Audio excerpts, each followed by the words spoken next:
The haunting lab smelled of hot dust and old carpet. Professor Vox kept the lights low and the safety candles burning, and she expected results.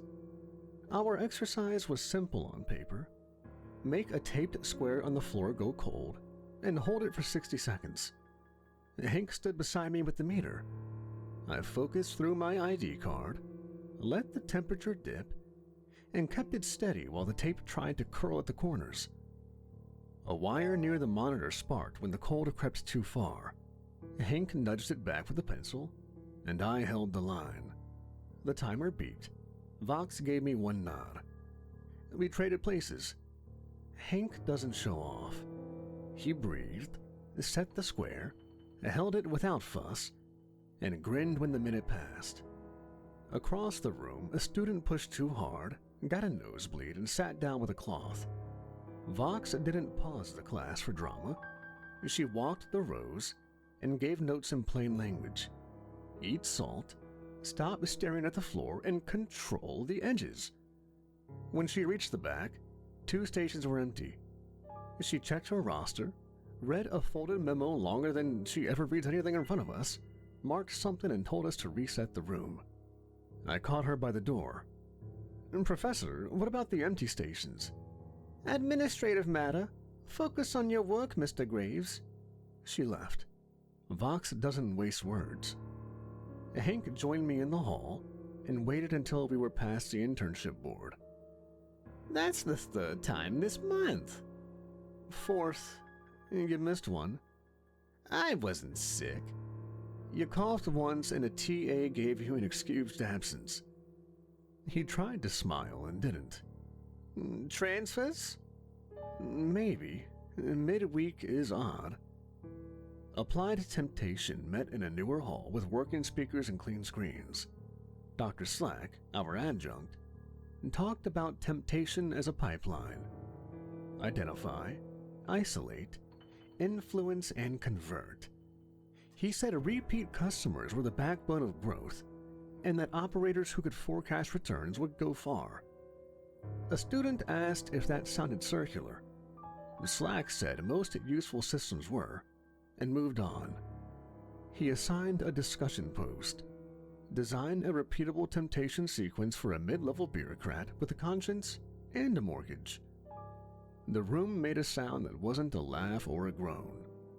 2 chairs were empty here as well. No one asked.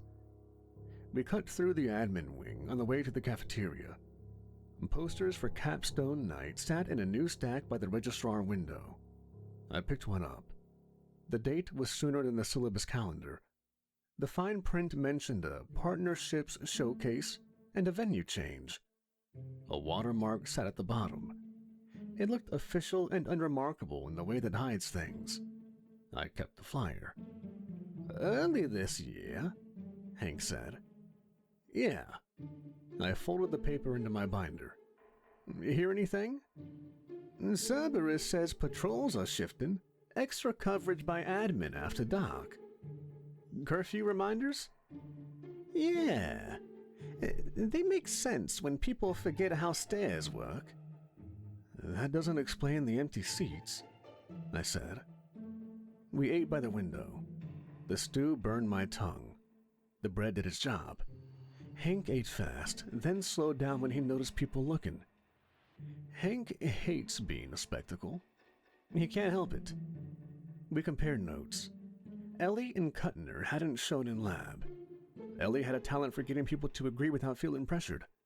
Kuttner did everything by the book and still smiled. Maybe they moved tracks, maybe they didn't. I didn't like guessing. Cerberus sat at the desk in the dorm lobby. The left head nodded. The middle head reminded us of quiet hours. The right head asked about sleep. Hank said we were fine.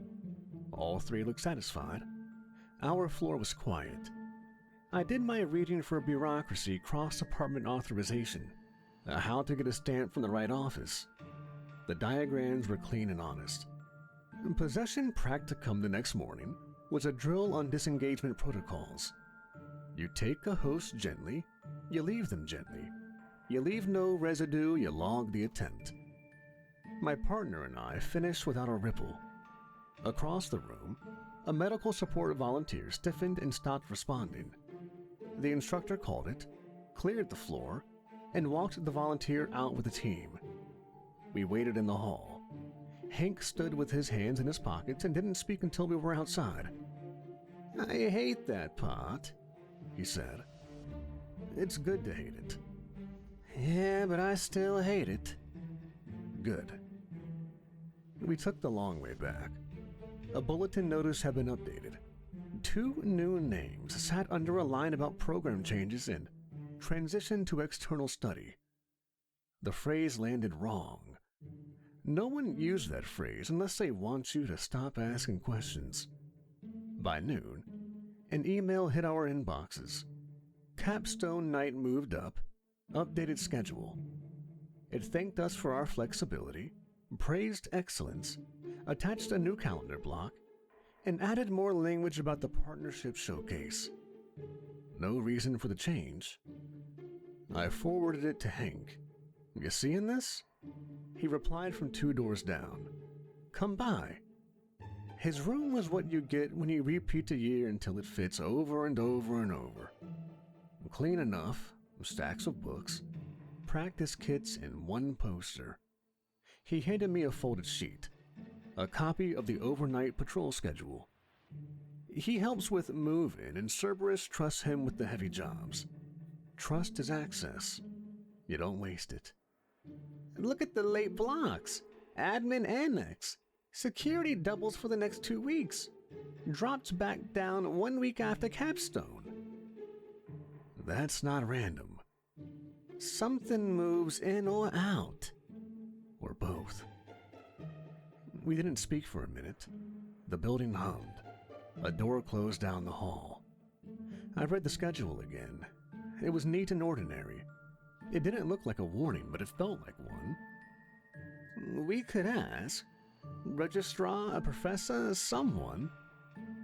"Oh, they'll close ranks. If it's nothing, we look foolish, and if it's something, then we'll look like a problem." "I don't want to be a problem." "Me neither." "I don't like this, man." "Me neither." He looked up at the patrol sheet. "So?" "We do what we're good at. We watch, we write. We don't question too much until we've got something to go on," I said. It was hard for me to just sit back and watch. I mean, something was clearly going on. Security patrols increased, students missing. I wanted to put the dots together, but we just didn't have enough information yet. "Or we ignore it and study for midterms."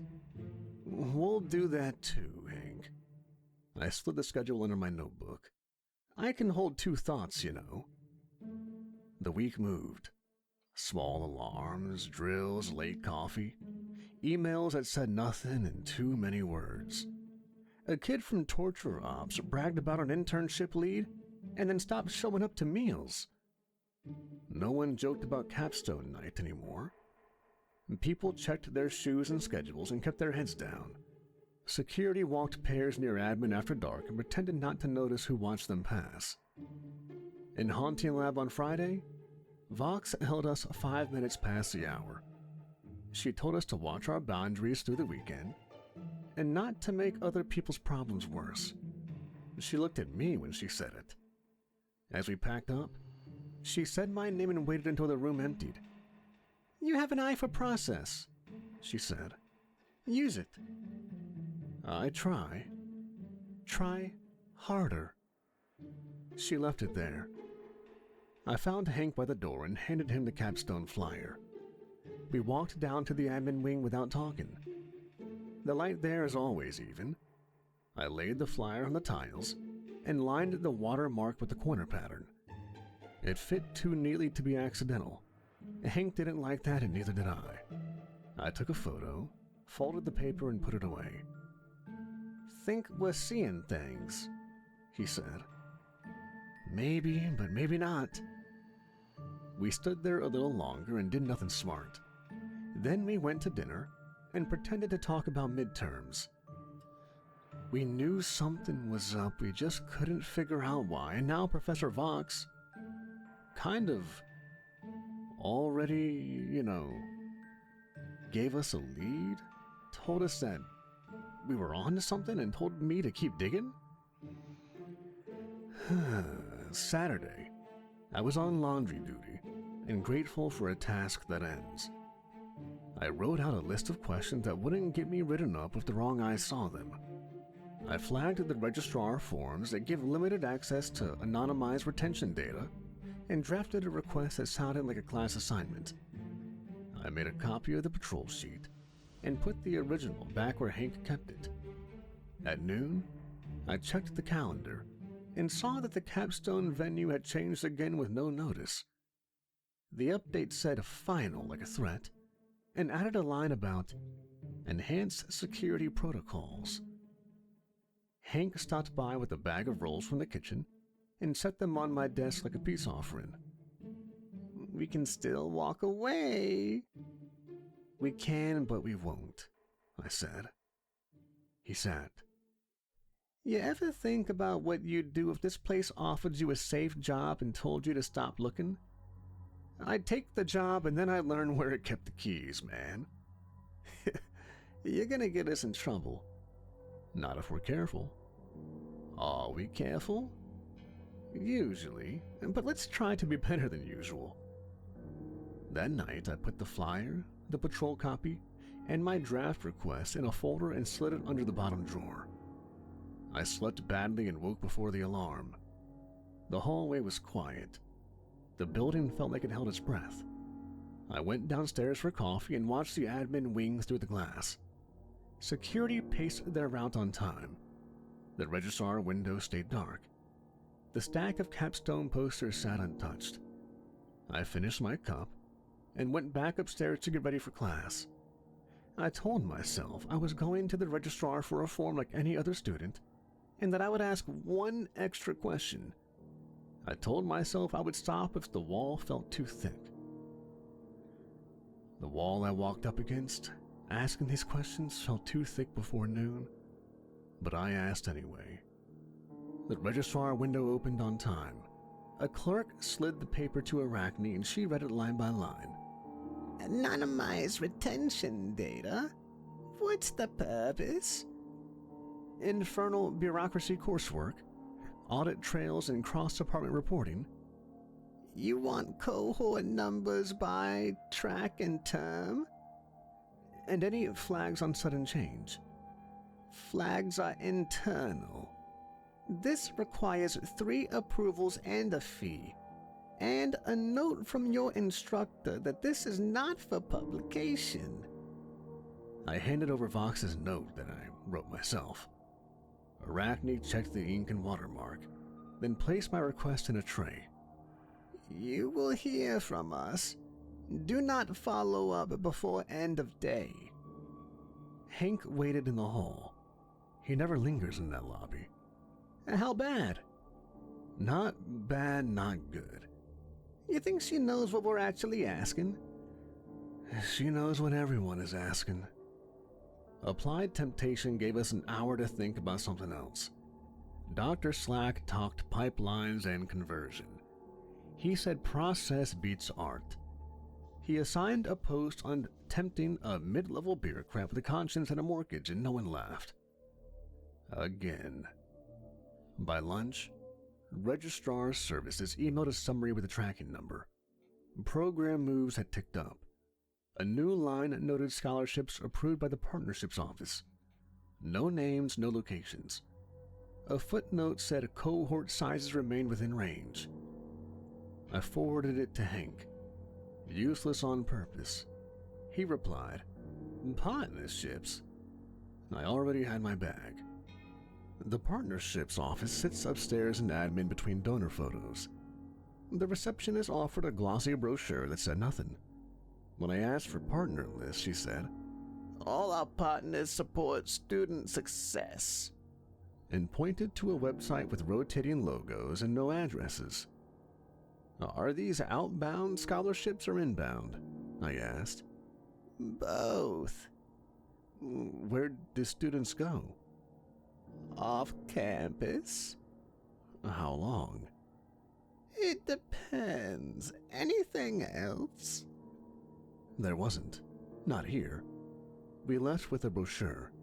That night we walked past the annex. Security had doubled, exactly like Hank's patrol sheet said. Vans rolled in and out with covered crates. No markings. I wrote down plate numbers and times and stopped before I started telling myself a story. Next day, Vox handed back our haunting lab reflections and asked to see me after class. She watched the hall, then said, "You filed a request at the registrar?" "Yeah." "Do not expect candor from offices that write their own audits. Keep your questions inside coursework. If anyone asks, you are looking at attrition, nothing else." She paused. "Your habit of writing things down will either save you or end you. Be careful which you let happen." "I'm trying." "Try harder." She left it there. That afternoon, a message landed with my name spelled right and my section number correct. Capstone Presenter's Orientation Packet. I had not applied to present.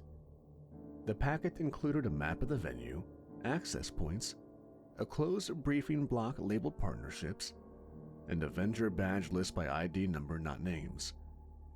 The watermark matched the one on the capstone flyer in the registrar's summary, not a school seal I knew.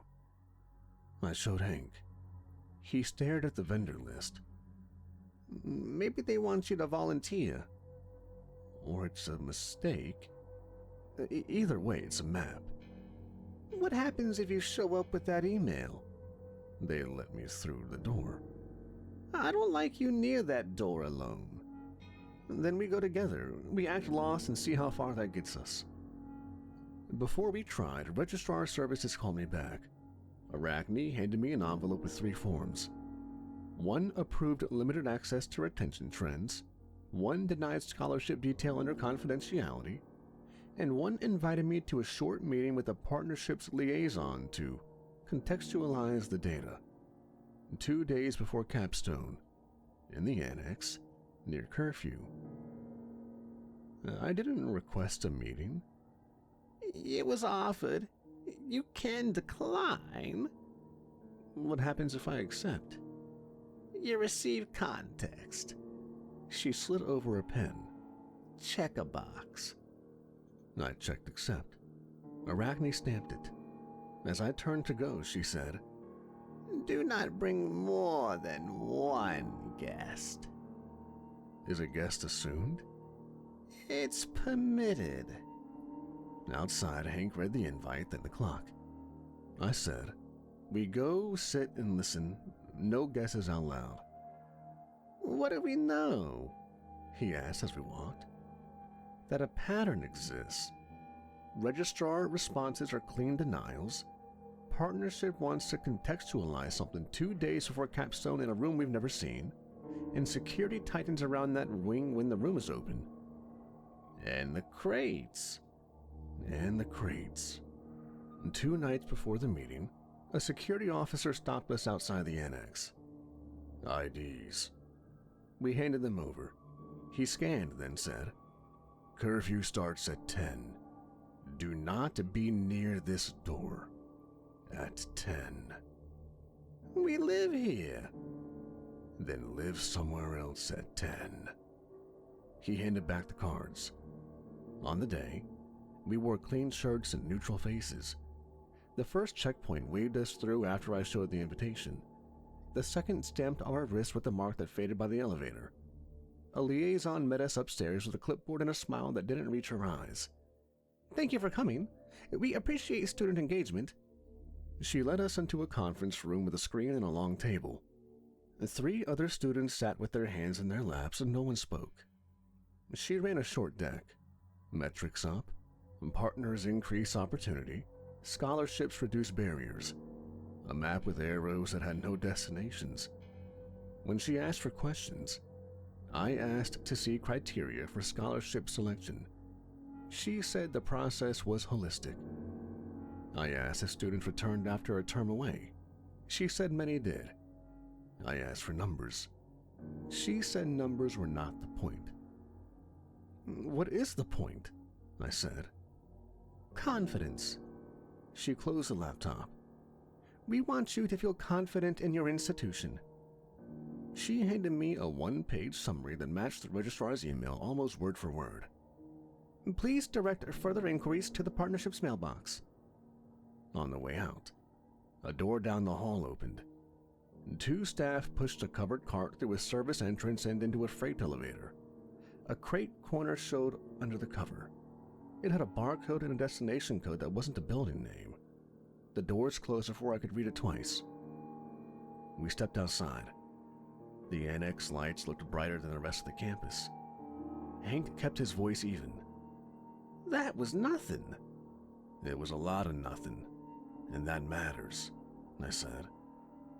In my room, I spread the brochure, the registrar's summary, the invite, a photo of the watermark, and my notes.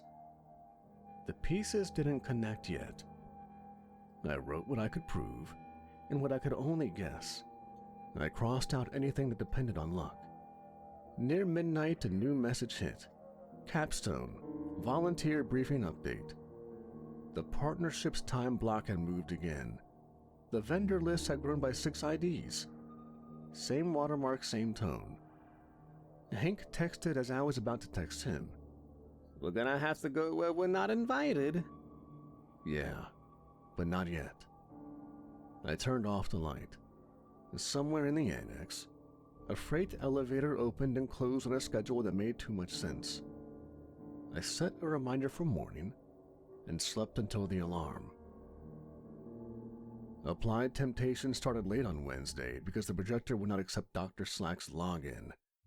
He tapped the keyboard twice, said, "We are not unique in our suffering," and the screen lit up as if shamed into cooperation.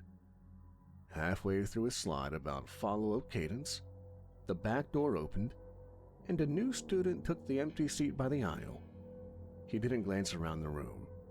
He didn't check for a friendly face.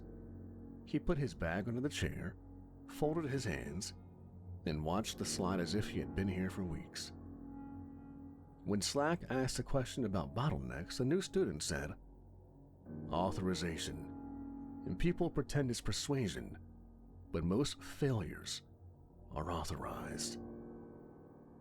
I didn't know what the hell that meant, but apparently the teacher liked it.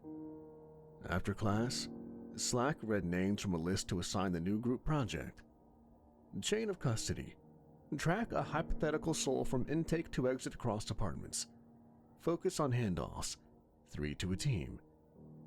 He worked down the roster. When he reached me, he said, "Graves, Hank, Kale."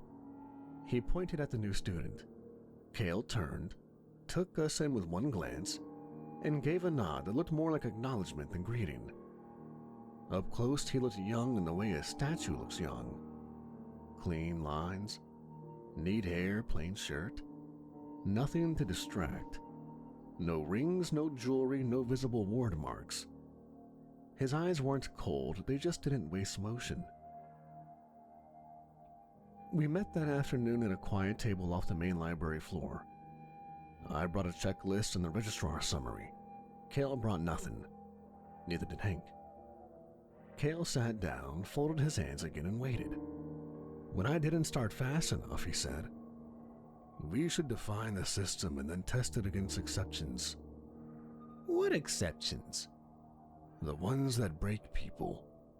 Intake, categorization, routing, storage, retrieval, review. Where do signatures matter and who audits the signatures?" "You're new. How do you know our audit model?" "I read the handbook, and your campus uses the old framework. The new one failed in 2 pilot sites." "Which sites?" "Not public." Hank circled a bullet point on my checklist. "We can't write about things we can't cite." "You can write about handoffs and missing keys. You can write about the difference between reportable errors and non-reportable errors. That is the point of this assignment." He wasn't wrong. He was also not playing the student who slowly learns the shape of a new place. He already had the shape. I mean, to be a student of Hell University... It depends. I mean, you could be in hell for anywhere from a few months to a few years before getting accepted. It took Hank a long time till Hell University finally took him in. But this Kale guy seemed off. He asked for the registrar's summary and read it line by line without a pen. When he finished, he slid it back. This is content free on purpose. You know that. Your professor knows that.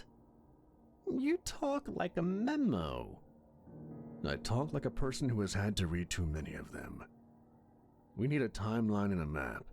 You, Graves, can you get a facility map without raising flags? How would I do that? Under maintenance safety, your ID has the right tags. You learned to ask for those tags at a hardware store on a Tuesday. The clerk wanted to close early. You didn't argue. Hank looked at me. Did you?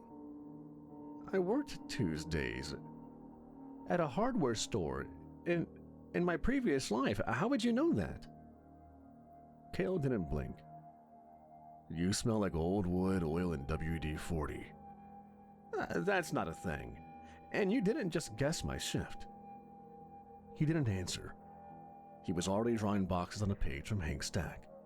He labeled them intake, categorize, route, hold, review, release. He drew arrows back from review to route and hold. This loop is where souls get hurt. It stays quiet because the loop is internal. We don't need to make this into a crusade, guy. It's just a group project. We don't. But let's do this project right. We worked for an hour. We split tasks. I would draft the handoffs we could document. Hank would sketch a clean process with the fewest approvals needed. Hell is full of red tape and bureaucracy. Kale would map the gaps and cross-check any public claims partnerships had made about scholarships. He asked me for copies of the capstone packet in the registrar email. I gave him scans and kept the originals in my folder. I also told Kale about how students have been going missing lately, and this capstone project kept getting moved around. At the end, he stood to go and then stopped. You should stop keeping your watch in your bag. You think it's sentimental to carry it. It's only hurting you. I felt my face harden. What watch? The one you wore the night you broke your wrist on a delivery bike. You were in a hurry. The alley was wet. The watch stopped at 9:17. You kept it. You took it into the afterlife with you. You don't need it. My jaw dropped in confusion and amazement at what Kale had said. Nobody knew that but me. Before I could respond, though, Hank's chair scraped. Hey, what's this? Kale looked as if he was trying to pick the right word. Observation. He picked up his empty bag. See you guys tomorrow. He left. We didn't talk for a whole minute. Hank finally said, If this is a prank, it ain't funny.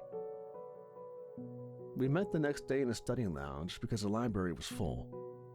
Kale arrived exactly on time and listened while I read the registrar denial for names on the scholarship committee. He nodded once. Expected. They will invite you to a briefing since you're class leader and give you a slide about values. They already did. We went. Good. There will be a freight route under the venue. You will not find it on any public map. Do you know where it is, or are you guessing? I know where to look. You keep making comments about my life. I couldn't help but bring it up. It was bugging me all night. Hardware store, bike? You have one more, and then you're going to have to explain yourself. I need to see your room. I'll bring you notes tomorrow, Kale said. He walked out. I wanted to follow, but I didn't. Hank rubbed his face with both hands.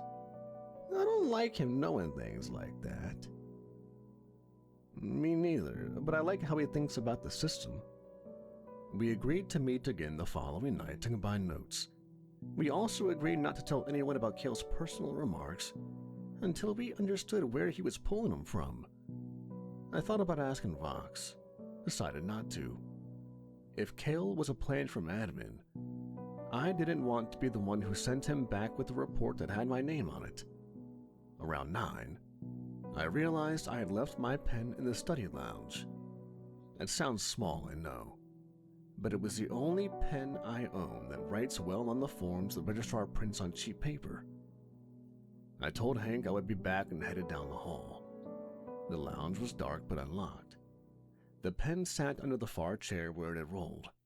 I picked it up and heard a voice through the thin wall beyond the vending machine. The voice was Cale's. He wasn't on a call. He was speaking an even stream of words in a language that didn't come from here. No heat, no teeth, no echo. Clean sounds, steady cadence. I couldn't translate a single syllable.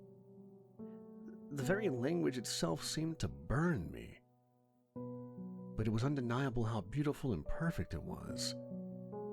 I backed out and almost tripped over Hank in the hall. He followed because he follows me when I leave in a hurry. He's always worrying. We went to the next door over and knocked. No one answered. We knocked again. The light under the door went out. Footsteps crossed the floor, the lock clicked. Cale opened the door in a plain shirt and bare feet. His room looked like a photo taken from a handbook. Bed made, desk clear, bag by the chair. No posters, no food, no books, no words. You were speaking to someone. That wasn't the language they teach here. He didn't fill the silence. He stood aside. You can come in. We did. Hank closed the door behind us and stayed by it. I stood at the desk because there was nowhere else to stand. These dormitories were pretty small. Cale leaned on the dresser and gave us the patient look of a person who has been waiting for this conversation since they arrived. I don't like being lied to. I haven't lied to you. You haven't told me the truth either.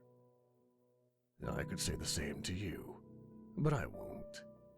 He rubbed his knuckles once. I am here under authority to audit. There are rules. I need proof to act.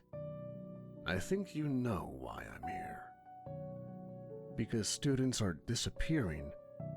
Because the registrar and partnership smile and give us nothing. Because security cares about the annex more than the dorms. And because Capstone Night moved and keeps moving. And because your dean is selling something he cannot sell. There are rumors it souls. There is a buyer outside the two realms that claim you. I am here to confirm or deny. I am not here to take anyone who does not choose to go. Why tell us? Why tell us anything? You are already in it. You track patterns. You ask careful questions. You try to protect people even when you think you are failing. I would prefer you did not do that alone. And you are not completely lost, Mr. Graves. People tell you that you are and you accept it because it is easier than arguing. You still carry a few things that do not fit here in hell. That matters. What things? Integrity, for one. You keep doing what's right, even here in hell.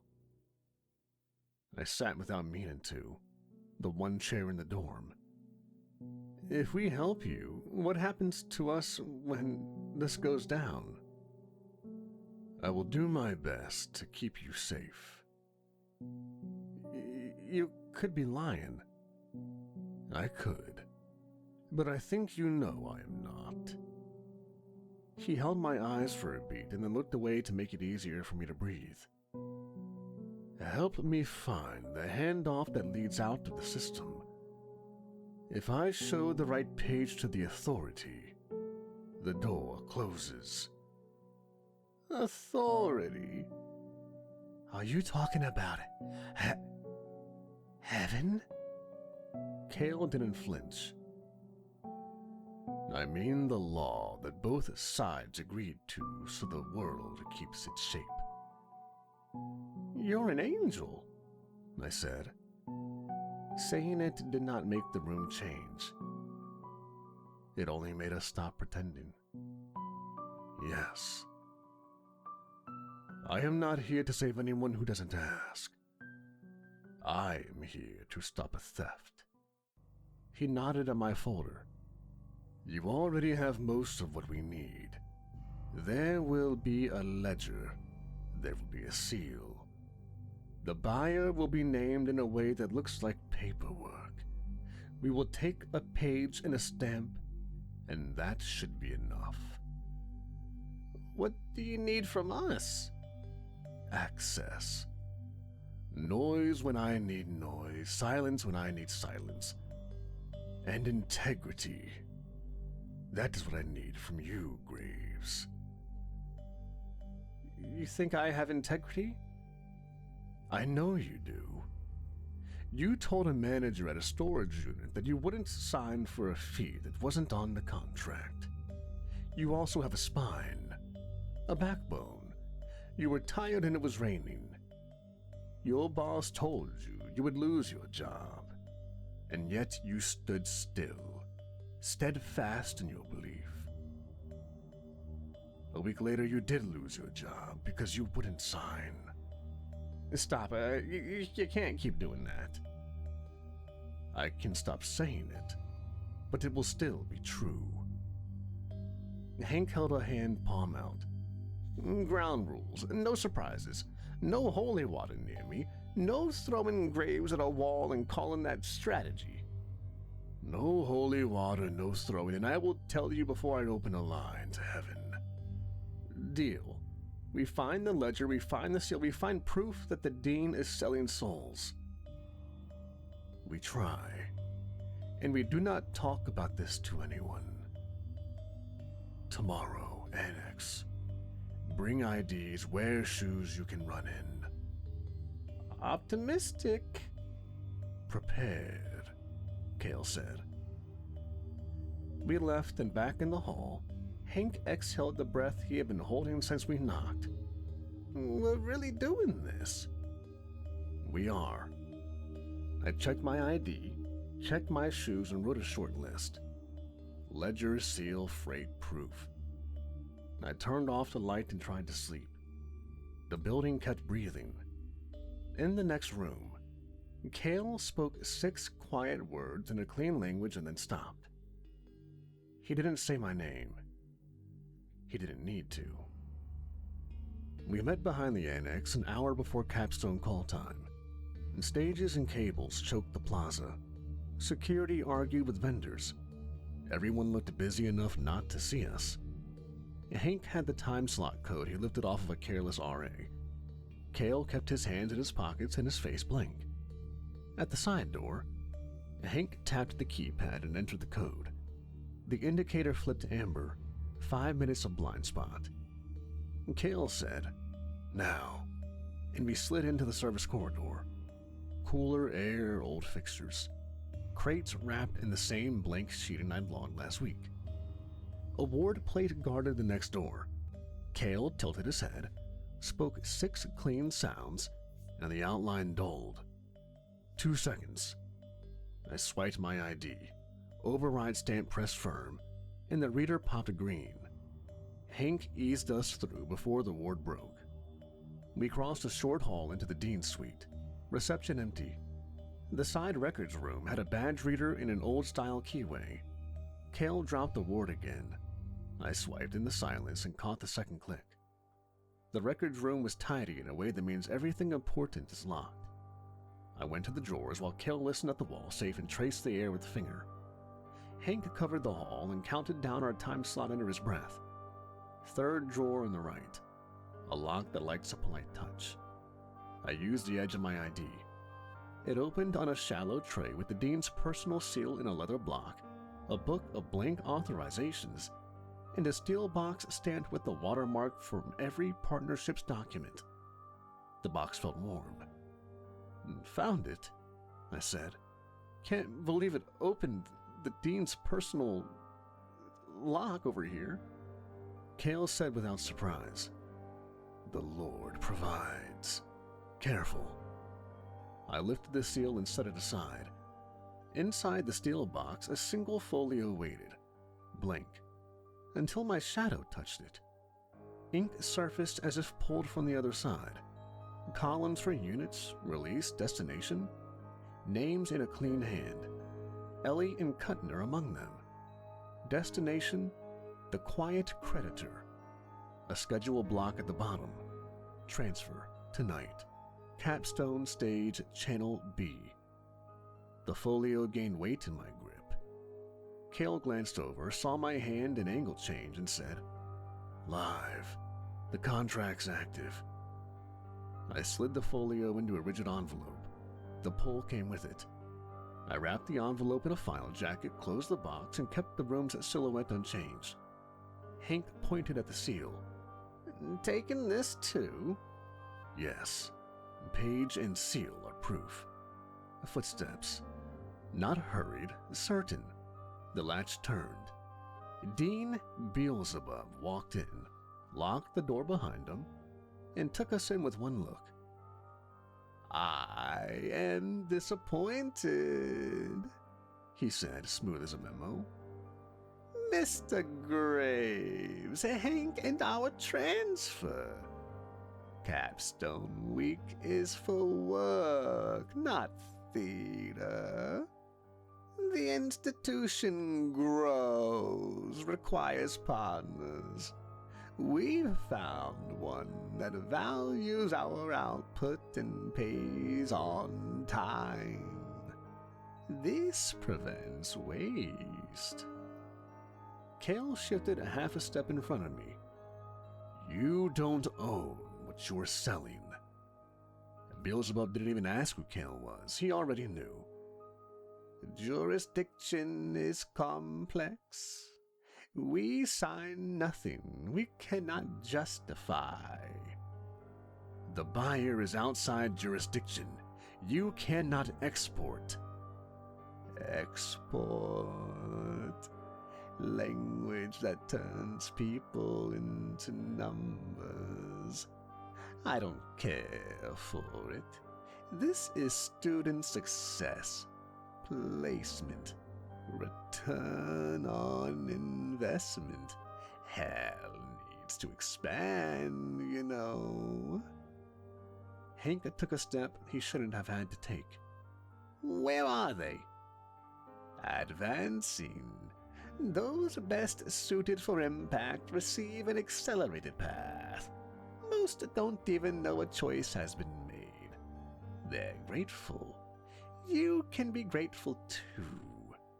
There is a role for you to play if you stop making it adversarial." "No," Kale said, quiet and final. The dean's pupils tightened. The room cooled. He opened his hand. A thin, bright line ran across his palm like a ledger. "You brought an observer. We proceed formally." He looked at Hank as if choosing a column. "Demonstration now." "Don't," I said, stepping, but Kale's arm pressed me back. The dean's gaze brightened. The air thickened around Hank. Sound dropped and stone climbed his shoulders in a clean sheet. He turned halfway toward me and froze with his hand raised to move me back. No seam, no breath. From Hank's feet to the top of his head, he was covered in stone. Hank stood as a sculpture of intention. I touched his shoulder, cold and hard. I took my hand away and didn't look at it tremble. Petrification binds demonic matter. It resolves when I say it resolves. He turned to Kale. Put everything back and we will pretend this was mere curiosity. Release him. No. The dean lifted his other hand. The bright light condensed and aimed at me. Kale moved. He drew a shape in the air. The glare hit it and skidded, scoring the cabinet in scorching paint. Beelzebub blinked once and recalculated. Darius, Page, seal. I shoved the seal into my bag, jammed the door shut, and looked for a door we could own. Not the hall, the service duct behind the shelving. I pressed the panel where the installer had been lazy. It gave. Dust and oil breathed out. Go, Kale said. I slid into the duct with the envelope tight against my chest. Kale followed and pulled the panel closed cleanly. The dean's voice stayed level on the other side. You can't outrun me, Mr. Graves. The duct ran 4 meters, dropped to a cross shaft, and turned toward the freight level. I counted brackets I'd memorized from a facilities map I wasn't supposed to have had. My bag knocked my hip. I held it so the seal didn't ring. We reached a grate over a maintenance bay. Kale touched the frame, the fastener spun. We dropped into a narrow space behind the freight elevator. Voices moved on the other side of the doors. No alarms yet, but they would come. Down the service stairs. Left at the tin drain, then right. Tunnel goes under the stage. Hank, I said. We won't leave him like that. Don't worry. I nodded and moved. Narrow stairs unlit. At the bottom, a low tunnel with pipes on one wall and fresh paint lines on the other. The same mark I'd matched to the flyer. We cut left at the tin drain, the tunnel leveled, then rose. Above us, Mike checks thumped through the floor. The world upstairs practiced. The world below enforced. Behind us, something heavy hit the door. The shock traveled the metal. 5 minutes, maybe less. At the last turn, he stopped me with a hand. Ward on the understage door. I can drop it for 1 second, swipe and push. Don't think about anything else. All right. I swiped. Green flash. I pushed. The door opened onto catwalk's shadow and rope and light grids. We slipped through and let it settle to a hairline so spill didn't show. Kale wedged it with a hidden stop. We were in. Page and seal on me. Hank frozen in a room I could still smell on my hands. I stood still long enough to know I was going to move anyway. Kale pointed toward a service stair that climbed to deck level and another that dropped to a crawl space under the stage. Channel B will be slow. They'll route through a circle you won't notice unless you're looking for the drain valves. You know where the risers are? I do. Good. We find the circle, confirm the schedule, and get back out before the dean closes the net. You're steady. Stay that way. I nodded. The alarm started as a polite chime and became a command. Shelter in place, locks thumped. We took the understage ladder down. The ledger under my arm vibrated like it wanted to be somewhere else. Above us, capstone music kept playing. A cross corridor led to a door marked Service Canal. 2 enforcers turned the tunnel. Kale spoke 6 clipped sounds. Their eyes slid past us to a problem that wasn't there. We walked, not ran. Sprinting draws eyes. The quickest path ran behind Haunting Lab. The holy sprinkler test light strobed. My forearms stung as we crossed the threshold. Kale flinched and went pale. You all right? My power is draining. I won't get it replaced until I get back to heaven, but I'll be all right. We hit the canal. Charon's skiff bumped the dock like it had been waiting all day. He didn't look up because he never does. Exact fare, please. Kale dropped 3 coins into his palm. The metal made an old sound. Charon punted off, took us straight and left, and landed by a maintenance ladder. Kale paid 1 more coin. Charon gave me a look that said he understood and pushed away. The ladder rose into a pipe gallery that fed the stage. Warm air, hard light. I found the main suppression bypass by memory from a safety binder I shouldn't have seen. The wheel waited. I didn't touch it yet. "Look first," Kale said. We stepped through a narrow door into the ritual chamber. The circle sat around a shallow basin with a drain line. Conduits laced the floor. 3 students hung in stasis at knee height inside the ring. The ledger pulled toward the basin like a magnet. "This is it," Kale said. He stayed outside the chalk. "I can open a clean channel here. Without a voidable contract, heaven can only watch." "What voids it?" "Free will inside the loop. A choice without coercion." He knew what I was going to do. He didn't try to stop me. "If I open the bypass, a holy runoff floods the basin. Demons can't cross it. You can, but it hurts me. I can stand in it long enough." "You are not human anymore." "I'm not quite a demon either. You opened that to my eyes." I set the envelope on the floor, opened it, and laid the folio on the basin's lip out of the stream. The weight tugged. My hand kept it put. Footsteps sounded in the tunnel. Kale set his palm on a post and spoke the clean language under his breath. It didn't sting me this time like it did before. The room's noise fell away. That was the line opening.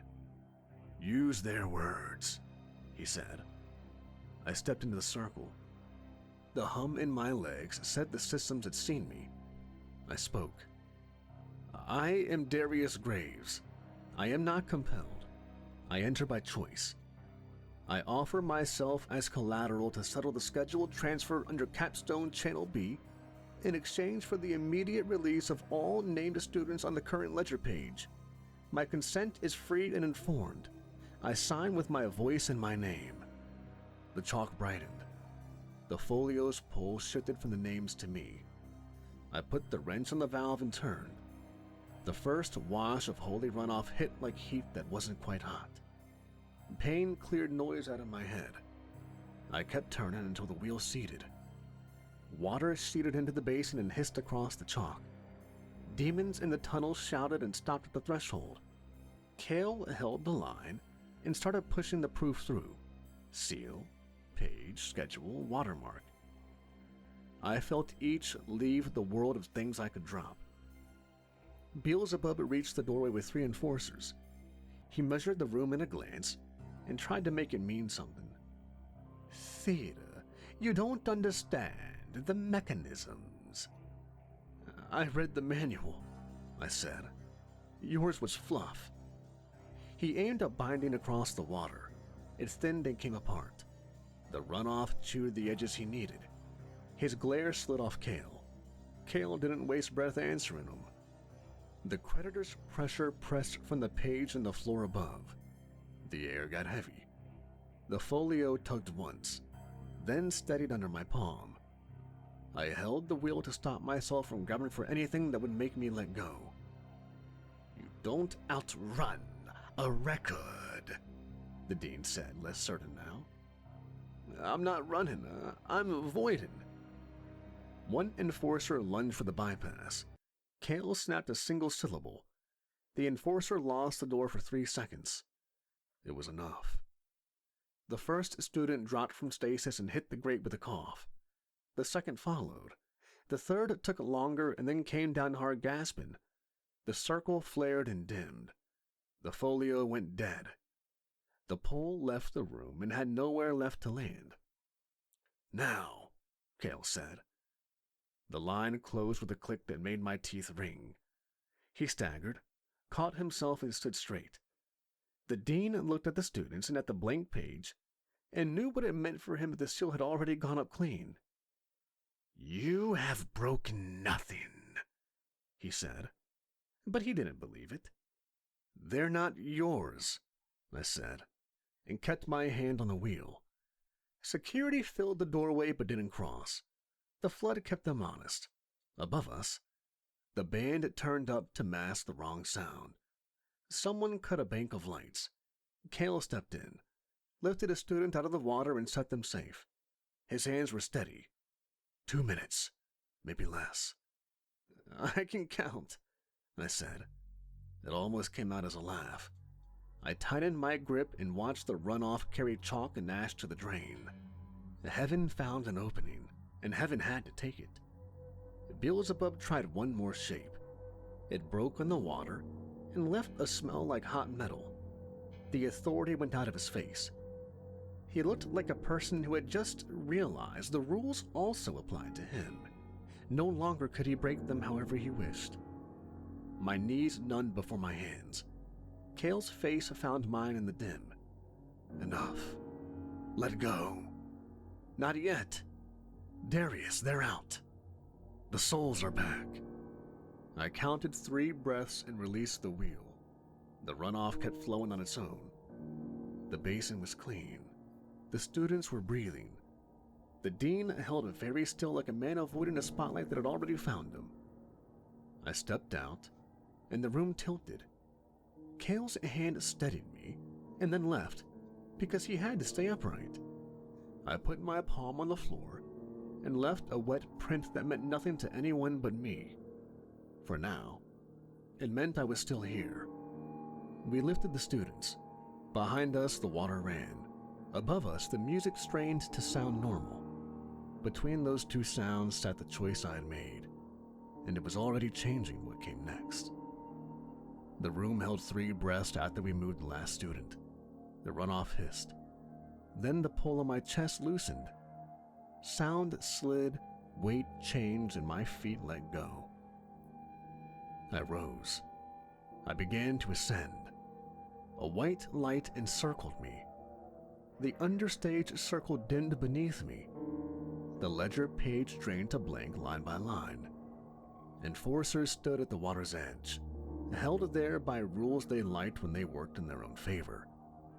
Beelzebub watched, calculating, with evil intent. Kale met my eyes, lifted 2 fingers in a small salute. They seemed to say, "I'll see you soon," and turned back to the door. Air thinned to space that didn't push back. The band's noise fell away. No tunnel, no beam, just up. And then everything went blank. I arrived in a quiet hall that could have been a clinic waiting room on a good day. Clean light, 1 chair, a counter. No gate, no trumpets, no book. I sat down because the chair was there. Time didn't press. My hand stopped arguing. The old watch in my pocket felt like a decision I didn't have to make anymore. I set it on the counter and waited. Footsteps. Kale rounded the corner in the same plain clothes, minus the student act. No armor, no glow, just him. "You made it," he said. I noticed. The transmission carried. The channel held. Intervention moved under the audit clause. Transfers are halted. The buyer is barred. And you made it here under the sacrificial clause. You gave up your life for this. And because of the work we did, the dean is under sanction. Hell, you, is on probation with an external monitor. Heaven will be in hell for quite some time watching. What does sanction mean? Limited authority, supervision, no unilateral contracts, review of past partnerships. He won't like it, but he will comply. And Hank? Heaven interceded, granted to undo unjust collateral during an illegal act. The binding on him is resolved. He's restored. He's angry. He's asking where you went. So, sit or stand while we do the next part. What part? What happens now? He looked at the watch on the counter. Your choice meets the standard for reinstatement. The word didn't come with a sound effect. It didn't need one. Up here? Forward. You can move on. Not back. On. In heaven, there's work if you want it. What kind? Helping people who get stuck. Some need a hand across. Some need a clean form and someone who will actually read it. Some need rules explained by someone who remembers what they feel like from below. It isn't glamorous, but it matters. Is there less email? A different kind of email. There will be people to meet, a briefing, a room that isn't a dorm. If you want the work, I'll put your name on it. If I say no, you still go forward. You won't be sent back. You won't be placed in a fight you didn't choose. You can rest. Rest felt like a slope, and I've never been good at that. I'll take the work. I'm not useful with swords, but I'm good at talking to people and I'm decent with forms. That's why I asked. He took a thin packet from an inside pocket. The paper looked like it would survive heat. Orientation, short. I skimmed. Scope, authority, process, boundaries. Last page. A line for a name spoken aloud.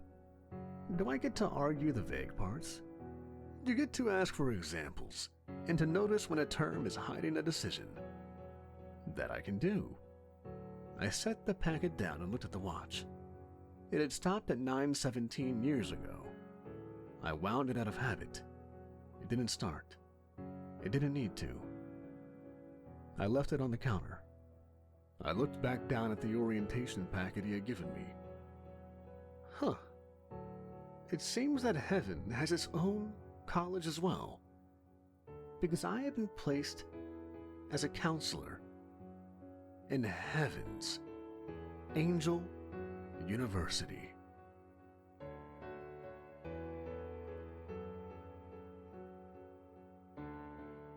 Hey everyone, Kevin from Nightmares Nightly here. I just want to thank you all for listening all the way through.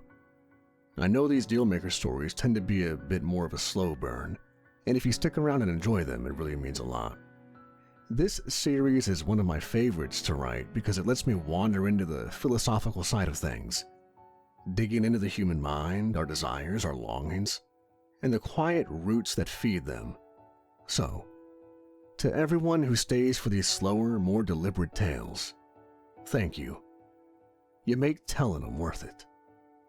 If you enjoy these, please consider becoming a member, where I do plan to upload every week. And as always, thanks for listening, everybody.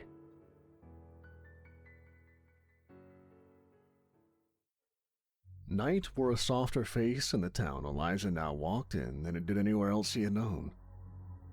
The lamps along the main street breathed in their brackets, halos of warm oil fluttering like sleepy moths. Boards creaked, ropes knocked. Somebody 2 doors down coughed the day out of his lungs and shut his window. Elijah walked through it all at an easy pace, hat brim low, hands loose at his sides. The ring on his finger was cool for once, cold even. No more than the weight of a promise that hadn't been called in. He had learned the feel of rest the way a man learns a new scar. With suspicion at first, not quite trusting it, not thinking it would last. Then with a grudging gratitude. Months since the carnival. 2 calls since Jubilee fell. Both clean as such things go, quick, sharp, with the mercy of being far away. He came back here after each one, like a man returning a tool to its peg. Not for ceremony, but for order. The town met him with its usual unremarkable gifts. Eggs sold by the few, a boot stitched straight by May Calder, coffee that tasted like it remembered better days. He found he could sit with that. He found, to his own surprise, that the quiet itch wasn't quite as bad as it used to be. This town was better off than most he had seen in the past couple decades. The Sundering has been a rough time. He had thoughts of Jennifer threaded through these days like a strong stream, Ordinary, almost plain thoughts, which was their power. The way she tied her hair when the heat got deep in the room. How she listened all the way to the end of a man's sentence, even when the sentence went on and on and on. The way her hands moved before her mouth did. He found that he was beginning to miss her presence when she wasn't around. A single bark brought him back to the street. Low, sure, not alarmed. He looked down. Candy paced him on his right, head high, tail low. The easy gait of a creature who understood both ground and man. Her coat was dark brown with black laid over it like smoke. The saddle on her back gleamed when the light took it. One ear was nicked. A narrow, bald stripe showed where stitches had once tugged skin back into shape. Elijah often wondered if she had been used by the depraved as a gambling tool in dogfights. Candy was what was once referred to before the Sundering as a German Shepherd, bred for their intelligence, obedience, and the herding and guarding of animals. She wore her rough history without complaint. His hand dropped almost on its own to scratch behind her ear. "There you are," he said. The words were a habit by now. She leaned her skull into his palm and breathed in that long, satisfied way of hers, then returned to scanning the street. He hadn't found her in any town he'd cared to name. A month ago, he'd heard a noise that was not human and loved all the same. The whimper came through dust. A house that had fallen down, destroyed by whatever evil roamed that town. He'd dug with a crowbar in his hands until his fingers bled, prying at doorboards, shouldering aside a broken stove, talking soft without meaning to. "There now, hush. There now." Not only did he want to save this animal's life, but a small, still voice inside him told him that he needed to. Above all things, right now at this moment, he was meant to save this animal. He found her wedged half under a chimney stone, back leg wrong, glass in the pads, one eye blind with the unmistakable glaze of a cataract, the other a pool of golden brown honey. She was still trying to lick someone's hand who wasn't there. He slid his coat under her and levered, slow. She didn't bite. She only watched his face with those mismatched eyes and trembled while he worked. He saddled her across Luther and rode out under a sky that hadn't made up its mind about dawn, and when he reached the door with clean rags and heat, he set about boiling water. Jennifer had been part of that. Quiet, competent, nothing extravagant. The two of them worked under lamplight until the oil ran low. Elijah cut bandages. Jennifer threaded a needle he could not make stay steady with his own fingers. He held the dog while the worst of the glass came out. He spoke psalms to keep his hands slow. After, he sat on the floor with his back to the wall and let Candy sleep with her head on his boot. In the morning, she followed him in 3 tight circles, testing the leg. When he tried to leave the room, she limped after him without a sound. He thought he shouldn't name her. He didn't know what to call her. Then, one afternoon, Jennifer called out to her, "Candy," and she had responded with a whine that signaled how she loved it and almost bowled Jennifer over in a leaping embrace of warmth and love. Candy had learned his hand signals faster than some men learned orders. A tap on his thigh sent her to heel. 2 fingers pointed out and she'd sweep her gaze to that quarter and hold, tail still, the lines of her body speaking a language he realized he didn't know. At night, those nights when old Smoke pressed a knee into his chest and the past returned with teeth, she would nose his palm and whine, soft as prayer, until he climbed out of the ditch. She didn't drag him. She just reminded him which way was up. He tried to take this bond on the same terms he took work from God, without sentiment, without complaint. It failed him. He was sentimental with Candy and couldn't help it. He fed her before he fed himself more often than his old teacher John would have approved. He cut cheese in smaller squares so she'd think the portion was bigger. He kept an ox femur plated in his coat pocket because she associated the taste with the start of a road. And there was joy in the way she chewed that no sermon had managed to give him.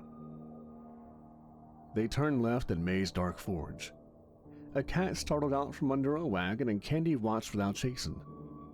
Elijah's boots knew the street by heart now. He passed the narrow alley where the boy with one eye smoked paper-wrapped tea and pretended it was a vice. He passed a window where a woman had always hung lavender until her husband was gone. He took each small, normal thing as if it were an oath sworn by the town to keep being itself. He was mid-step, thinking a thought he'd never allowed to finish. I could stay. When the ring warmed. Not a warning at first, but a reminder. A penny of heat under the skin. Then the slow, steady tide that came when responsibility started walking toward him from the far side of night. He stopped because the ring had taught him to stop. It was the only courtesy the call ever paid. Candy sat without a word from him and looked up at his face. He rubbed his thumb across the obsidian band. It gave him nothing to read but heat. The old lesson rose. Rest is a loan, and loans come due. He breathed once through his nose and tasted dust and lamp oil and the faint iron of the ring's warmth. Not my will, he thought. Not loud enough for anyone but God to hear it. Not even my wants. Just my feet where you tell me. He didn't feel pious about saying it. He felt practical. If faith was anything, it was getting up again.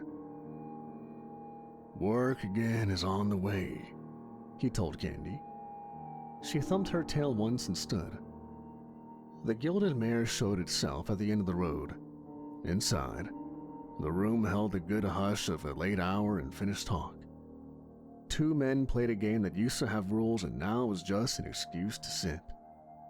The smell of stew and rye and old wood. Jennifer was behind the bar, sleeves rolled, hair tied back with the plain ribbon he had noticed the first time only because it was clean. She saw him and didn't make more of it than needed. He liked that about her. Stew? She asked, as if she hadn't already set aside a bowl. He nodded. And water for her. Jennifer's mouth did that small, not quite smile. Approval disguised as neutrality. She set the dog's bowl down first, then his glass. Candy glanced up at Elijah for permission, got it in a tilted palm, and began to drink. Elijah watched the way her ears eased as the water went down and thought, not for the first time, that God's hand might look, at times, like a woman setting a bowl on the floor before she poured a drink for the man beside her. He ate without hurry. The stew was too salty, but, that's how things go. The bread had gone to the edge of stale and chosen not to cross. He let the heat in his mouth disguise the heat in his hand. The ring stayed warm. No rattle of urgency yet. Only that deepening sense that God had found his number again and meant to make use of it. Jennifer leaned her elbows on the bar. You look like a man who went walking and found the same street he left. That bad? That's good, she answered, and he had to look down. He passed her the emptied bowl.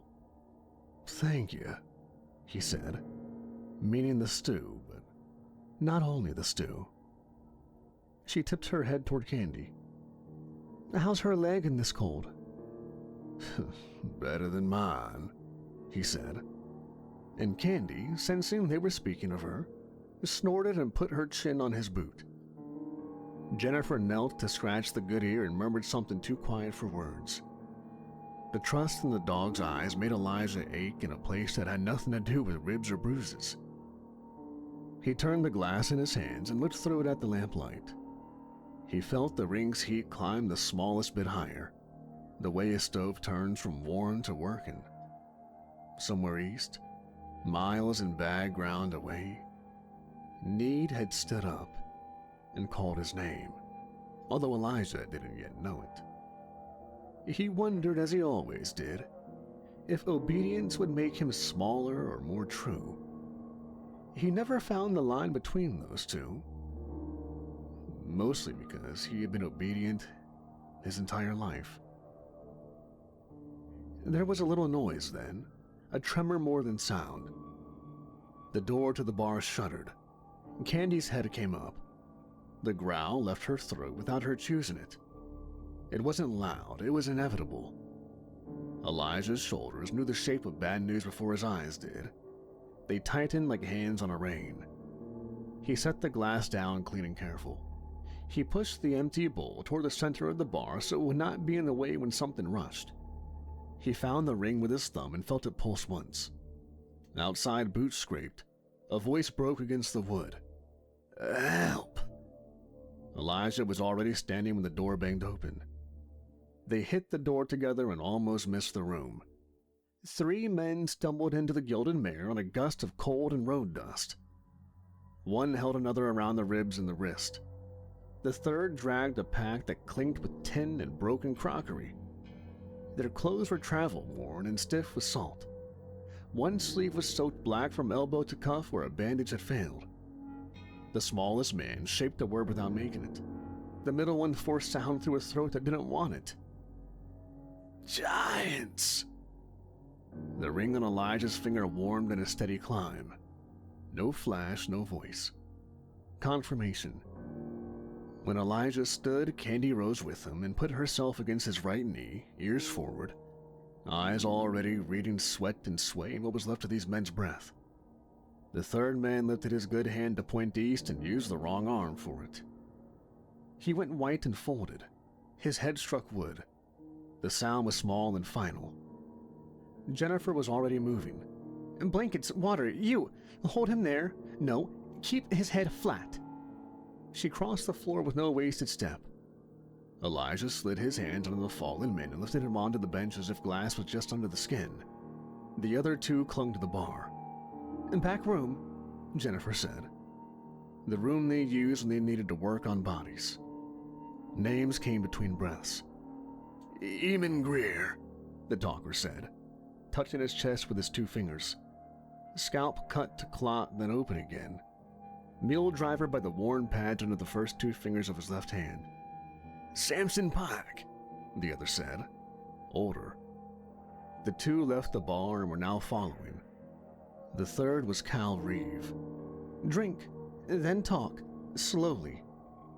She set a cup, held it to Iman's lip until he swallowed, then pressed a clean cloth firm above Cal's wound until the seep slowed. "Boulders," Iman said once his throat agreed to work. "Big as ovens off the ridge. Not dropped. Aimed. Pin smashed. We thought men. Then at the Willow Bend we saw the mud. Footprints big as a basin." "How many?" Elijah said. 3. Candy edged to the pack the men had carried. She put her nose to a roll of bandage and drew in slow. "Why Callamore?" Jennifer asked without looking up from Cal's arm. "There are nearer towns from here to yours." "People forget, or make a man foolish for telling it. Callamore believes. And him. Word has spread that the Lord's weapon has been staying here." His glance slid off Elijah's face and back to the cup. Elijah's thumb found the ring. The heat stayed. A pilot light under bone. How many dead? Half the town at least. And I think the giants have some locked up too. He stopped speaking, his voice breaking. To feast on later. We fought as hard as we could, but the giants destroyed anything in their way. Candy nosed closer to the bench. Kyle's breath roughened and smooth. His eyes opened and tracked the ceiling crack. He found Jennifer's face and steadied there. You're safe. Speak later. Jennifer looked to Elijah. Nephilim, she said. The word made the room colder without touching the lamp. Jennifer moved past him and pressed 2 fingers to his wrist for a beat catching his pulse. The ring answered before his mouth did. He met her eyes. He didn't look away. He turned to the men. You did right to come. You'll sleep here tonight. Rest up. At first light, you'll tell me everything you can about your town. To Jennifer, quieter. Provisions for a week. Jerky, salt. Whatever Doc will spare. Elijah rested his thumb on the ring. It pulsed once hard enough to settle him. Candy leaned into his boot and let out a breath he could feel through the leather. He blew out the nearest lamp. Enough light remained to move by. He had always preferred beginnings in half-dark. Elijah left Jennifer to settle the men and walked the hall that led to the yard, the lamplight thinning until it was only a smear along the jamb. The stable gave him the kind of quiet that doesn't ask for anything back. Leather creak, horse breath, lantern tick. Clean straw where it should be. Luther raised his head and blew warm air across Elijah's sleeve as if to mark him. Elijah rubbed the thick neck, felt the animal's steadiness run into his palm. He laid the gear out on the rail, opened Saintbreaker and wiped until the chambers shone, the sawn blade to the whetstone, a line of light along the edge that promised work and not glory. The chain of Golgotha pulled link by link, checked for burrs, coiled to fall clean. Fresh cartridges pressed into loops. Rope, hooks, pitch, lime. A double handful of spikes. Flint and oiled cloth. Spare water skin, poultice, and needle. The habit calmed the ring's heat without cooling it. He thanked God aloud for the rest he had been given. The word short and plain because anything longer wouldn't mark. Looks like it's you and me, he told Luther. The horse tossed once, answer enough. Soft pads on dirt. A whine kept behind the teeth. Candy slipped through the half door, tail beating once, twice, and then still. She put a paw to his thigh and held his eyes. He shook his head. Not this one. Too ugly. Stay with her. She did not blink. The bond between them was a cord he could not cut without cutting himself. She had learned to heal on a whisper and to wait without argument. But this was not obedience. This was choice. He brought her back inside anyway and found Jennifer in the back room, settling quilts over the men. She stays with you. I'll ride before dawn. I'm coming, Jennifer said. No heat in it, only fact. You remember what I did when the tent came down? I do, but this ain't that. Jubilee was theater and knives under velvet. This is stone and tendon. They throw furnaces and boulders. They wear town bells for shields. I won't bring you into that. You won't leave me to wait for you to not return, she said. The ribbon in her hair was frayed at the edge. He watched the thread and wanted a world where he could fix that and call it enough. Iman says Morrow's Vale sits a week east at the horse keeps his feet, and the road breaks at the red willows. Then the ravine with stacked stones at the altar. 3 of them. You don't need me to find the town, but you might need me to come back from it. He shook his head and let her see it cost him. No, They did not draw it out. He bent to her. She met him. A brief, deliberate kiss. "Be careful," she said. At the threshold, Candy twisted out of Jennifer's hand and came to heel at Elijah's boot, trembling with purpose and still as a held breath. He looked at Jennifer over the dog's head. He was about to tell her to stay like he had told Jennifer earlier, to tell Jennifer to watch her, but a voice told him to bring her along. "I'll watch her," he said. "Come back, the both of you." The men had given him the rest of what he needed. How to get to their town and the descriptions of the Nephilim. The ring warmed at each point as if counting. Dawn had not started, but the dark had thinned. He cinched the girth, checked the cinch again, tied down the bedroll and the small sack of lime, and counted cartridges by touch. Candy hopped light onto the plank behind the saddle and settled there for the walk out of town. When the gate dropped behind them, she slid to the ground and took the right side of Luther's shoulder, pacing with her head just at his knee. Elijah let the formation settle. Callamore was still. A window shade lifted an inch and fell. The forge kept its cold. The ring held heat enough to mark the road east and no more. Elijah looked once at the mare's upper window and saw nothing and everything he needed. He gave Luther his head. The horse found the long road gate, he saved for work, and the town fell behind without making a sound. Candy moved in and out of the edge of his sight, checking the ditch line, the fence breaks, the rise where wind skated low and brought scents from miles off. Elijah let his thoughts walk where they needed. Candy, then Jennifer. Two anchors where there had been none for too long. He felt the danger in that and did not refuse it. Anchors held ships in storms. They also kept them from running where they should. He would have to know the hour to choose. He asked nothing aloud. The ring warmed, steady as a hand on a shoulder. East. Morrow's Vale, 3 giants. It had been a while since he had killed a Nephilim.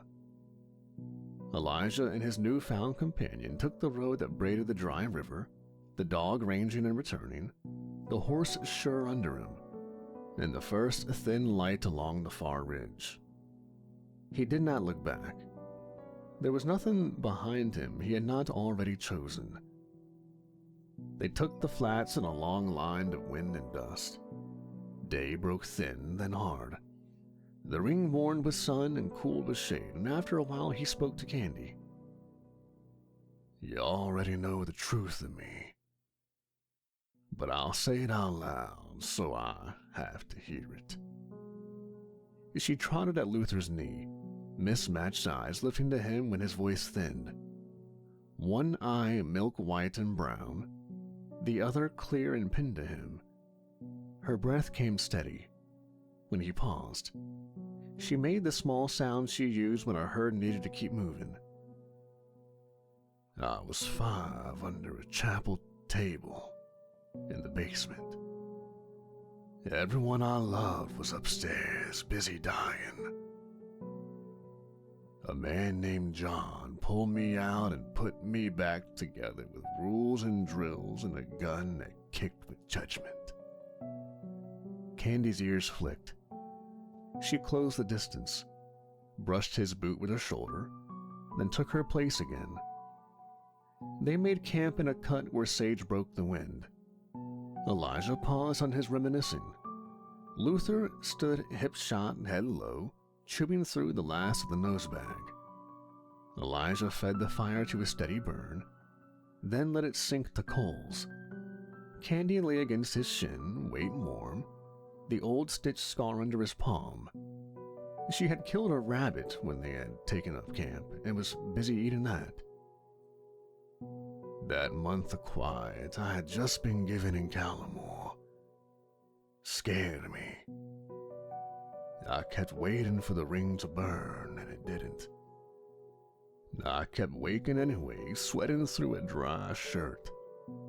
Then I got used to hearing my own breath, and I didn't know if that was grace or a trap. He looked at the horizon and saw nothing helpful. Jennifer don't make a noise of it. She works. Candy sighed long and even. He scratched the seam where fur met scar until her eyes slid down and closed and her paws twitched once.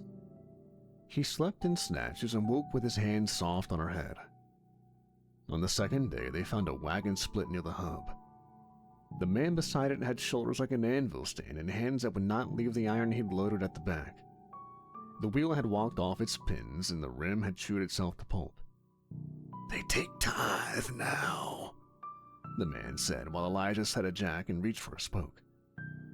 "Grain, sheep, and first full, first cutting. One family said no when their barn burned in the night. These giants keep taking." Elijah set the wheel true and drove the pin home with the flat of his knife. He checked for wobble and passed over 3 nails from his belt pouch. "Keep going west. You'll find a town in a day or two's ride called Callamore. Don't look back." "We won't," he said. By evening, there was a smashed stone along a ridge where someone had tested the land for timber. Prints in a dry creek bed held their edges. Elijah climbed down and set his boot inside one. Deep. He pressed 2 fingers along the compacted silt. Somewhat recent. Candy's hackles rose in a slow wave and settled. The air carried a musk under iron and old meat that did not belong to the flats. She leaned forward into it and wrinkled her muzzle once, disgust and resolve in the same breath. That night they ate in the lee of a rock face. Candy chewed a strip of dried meat and watched him while she did it, checking for permission he had already given. He talked again, not to fill the dark, but to lay claim to it. "I don't know what any of it means. The killing, the saving. Some days I think God uses men as hammers and then forgets where he put them. Some days I think the forgetting is mercy. If there's a lesson in it, I haven't learned it yet." Candy nosed his hand off the ring and pressed it flat against her head. He left it there. The ring cooled under bone and fur. He fell asleep with his palm open against her skull and woke with the same shape in his fingers. On the 4th day, they shared a cook fire with traders who had learned to keep their voices low after dusk. No one offered names. One had a scar that started at the ear and ended where his collar hit it. "We came round the ravine 2 nights back. Stones stacked on both sides, bigger than men. No marks you could read, and doors cut in the cliff face from before the sundering.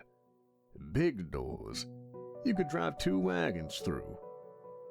We heard nothing, but our teeth knew there was something breathing in there."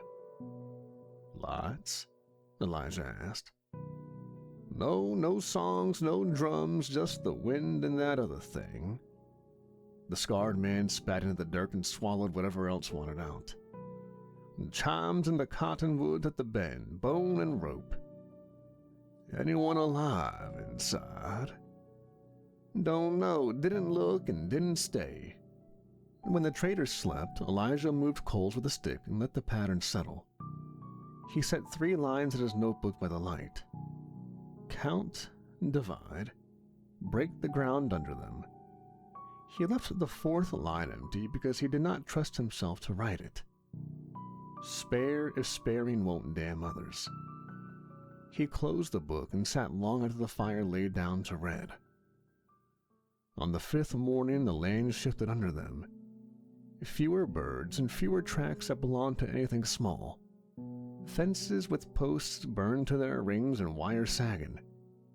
Candy ranged wider and returned faster, a new tension in her step. Luther snorted and shook his head against a smell that wanted to climb down his throat. Elijah let the ring guide the pace. It warmed steady.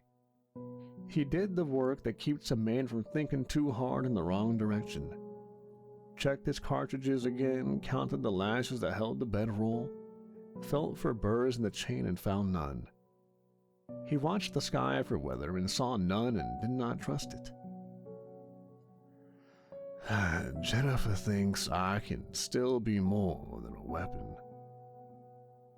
I want to believe her, Elijah said, looking down at Candy in the eyes.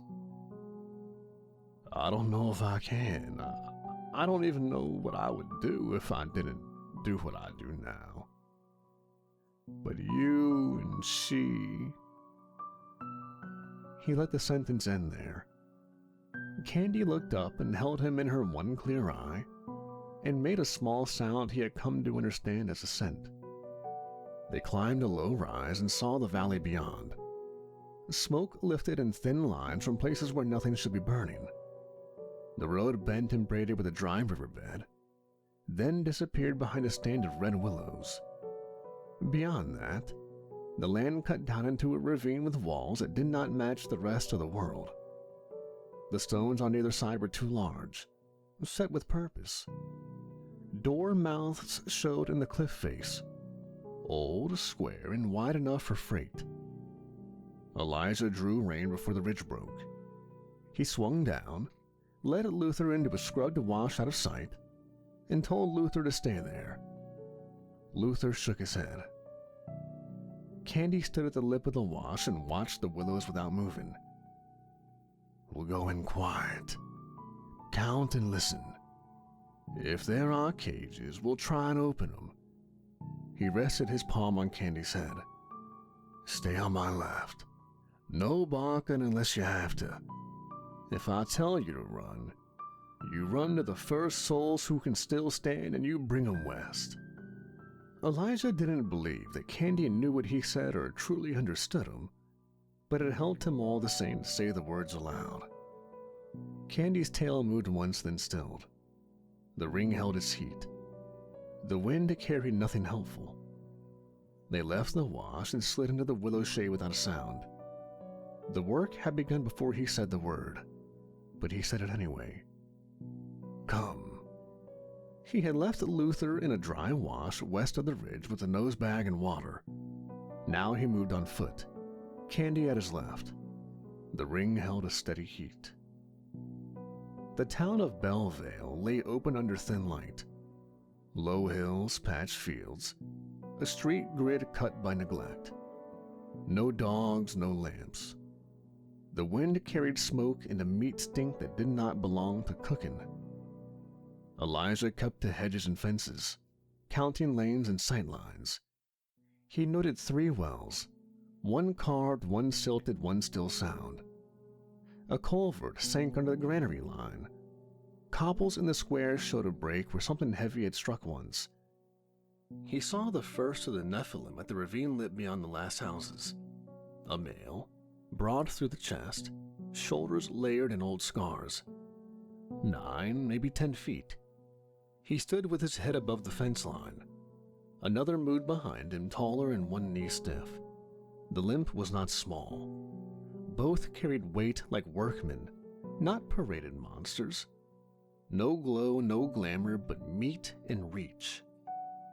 Candy eased closer to his boot. He set his palm against her neck and felt the low growl she kept inside herself. He moved on. Between a butcher and a dye house, a storm cellar sat, iron-banded and low. The dirt at its lip was scuffed fresh.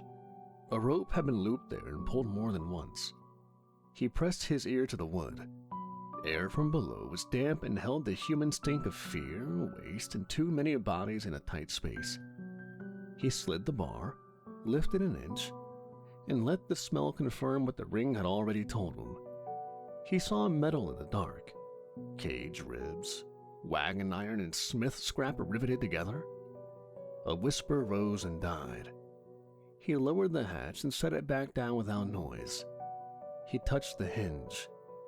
Now was not the time. He cut across the square to a cooking pit burned low. Bones charred black lay in a pile that had not been sorted. Ash crushed under his heel. He stepped out of it and kept moving. He saw the third in the square proper, taller than the others, leaner, the head narrow, hair caught back in a tight braid stiff with wire ribbon. The mother. She tested the square with her feet, pressing down as if listening through the stone. She carried no crafted weapon. A beam lay near her hand and the remains of a wagon axle near the well. She didn't need them to be dangerous. Her eye line took in door heights and roof pitch. She turned once toward the same cellar Elijah had tested, then looked away. She already knew it lay there. He waited for her to move and studied her gait. No limp, no favoring of one side. Old breaks healed long ago. Candy's nose went to the east wind. She sneezed out the stink and flattened herself across a shadow swung across the lane. The limping son passed within 4 doors, dragging a lidded crate with one hand. The wood left a gouge in the dirt. He set the crate down, opened it, and took out a salted haunch, and ate standing where he was. Fat ran to his wrist. He wiped it on a shutter and moved on. Elijah counted the time between their passes from different points. The mother made a wide circuit and returned to the square every quarter hour. The heavy son stayed near the ravine. The limping one worked the lanes inside the houses and stopped at the pit on each turn. 3 of them. No others. He slid back along the garden rows, past the marked post in the cellar, into the hedgerow where he had first taken the town in. Elijah did not hurry. He carried the map whole in his head now. Captives under the butcher lane, the culvert and the cistern for ground traps, and the wells and the patrol rhythm. Elijah touched Candy's shoulder and felt her breathe steady again. They left the houses and crossed the last field under a sky that had no moon. The ridge was a darker line in a dark world. The wash held Luther where he had left him. The horse lifted his head once and snorted. Elijah laid a hand on the warm cheek and the animal settled. He set the pack down and opened it on the ground. Chain, hooks, rope, lime, torches, rat meat. He checked the Saint breaker by a touch and slid the sawn blade free to feel its edge and set it back. "Tomorrow," he said to Candy and to the horse and to whatever listened. Candy lay on his boot and went still. The ring held its heat. He closed his eyes and walked the town again corner by corner until the plan stopped shaking in his head. Moonless night. Wind from the east carried cooked fat and something older. Elijah left Luther in the wash and went on foot with Candy at his knee. The ring held steady heat. Bellevale did not sleep. Shattered shutters. Doors rehung too high, rope ladders and long steps. Bone charms whispering along the eaves. Coals glowed low in the square. The place had been rebuilt for bodies larger than men. Candy heeled tight. Breath and pads and nothing else. Elijah moved hedge to hedge, fence to fence, matching his steps to the low scrape of patrol feet. He let the dark think it belonged to them. From cover he took first measure. A son near 10 feet, hauling a half wagon by its tongue with one hand. Knotted muscles, skin sheen, no pretense. He passed within 20 paces and turned toward the ravine. The ring warmed and held steady. They slid into the lane between butcher and dye house. Candy let out one small sound and put her paw on the iron-banded storm door. Elijah whispered her down. She pawed again, looked up and waited. He levered the hatch an inch. Air rose cold and damp.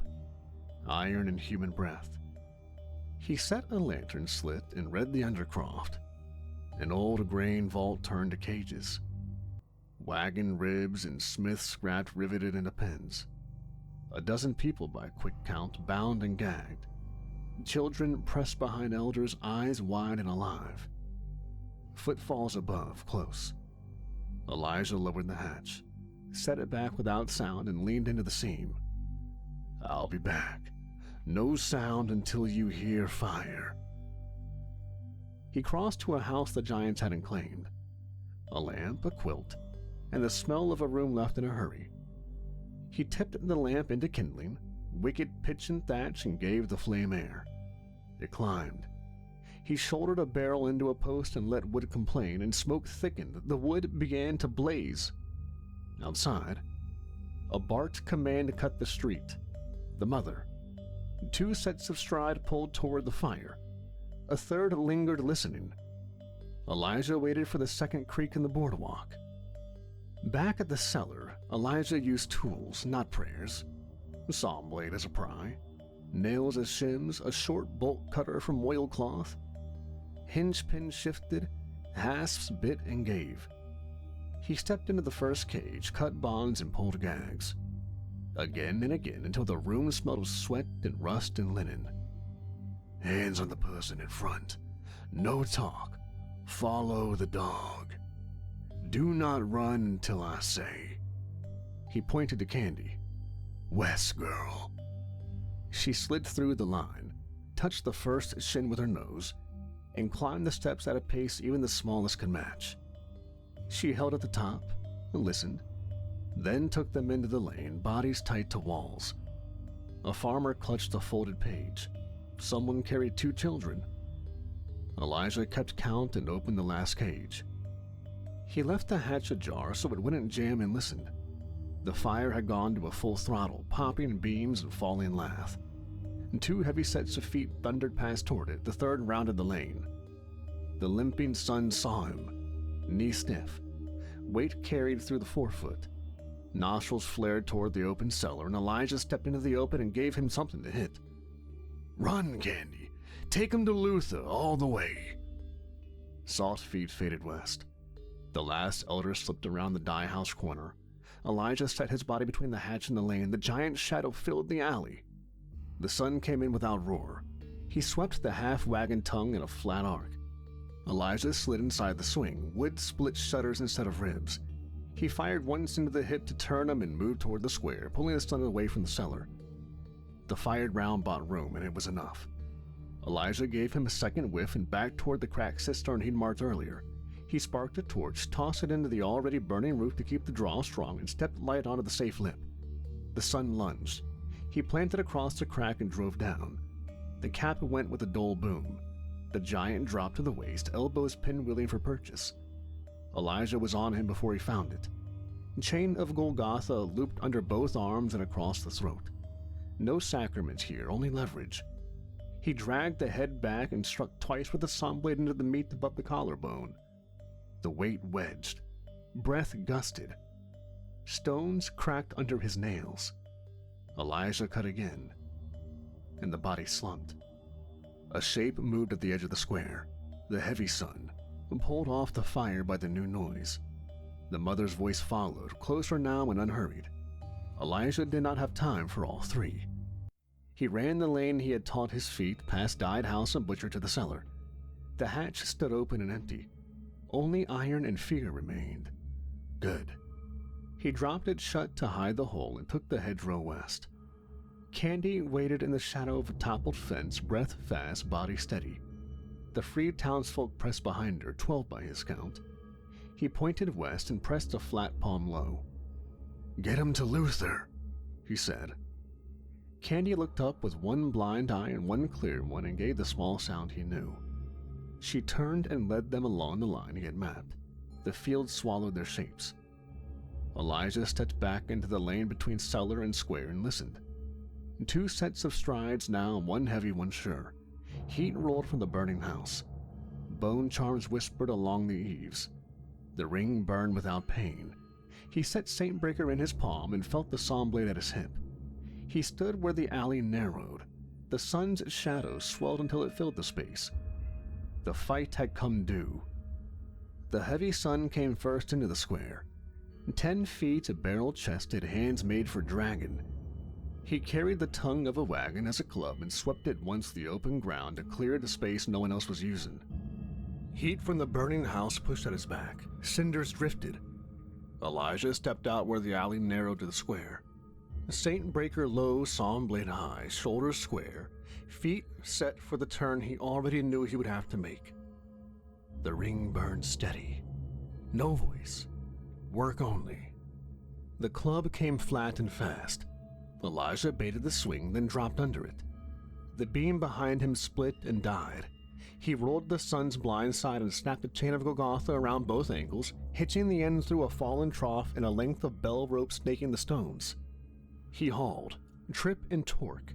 Meat met stone. The giant's knee was hit and he fell to his palms. Weight stalled for a breath. Elijah was already there. Sawn blade to hamstring, deep enough to turn power to pain, and Saint Breaker punched into the soft above the shoulder joint.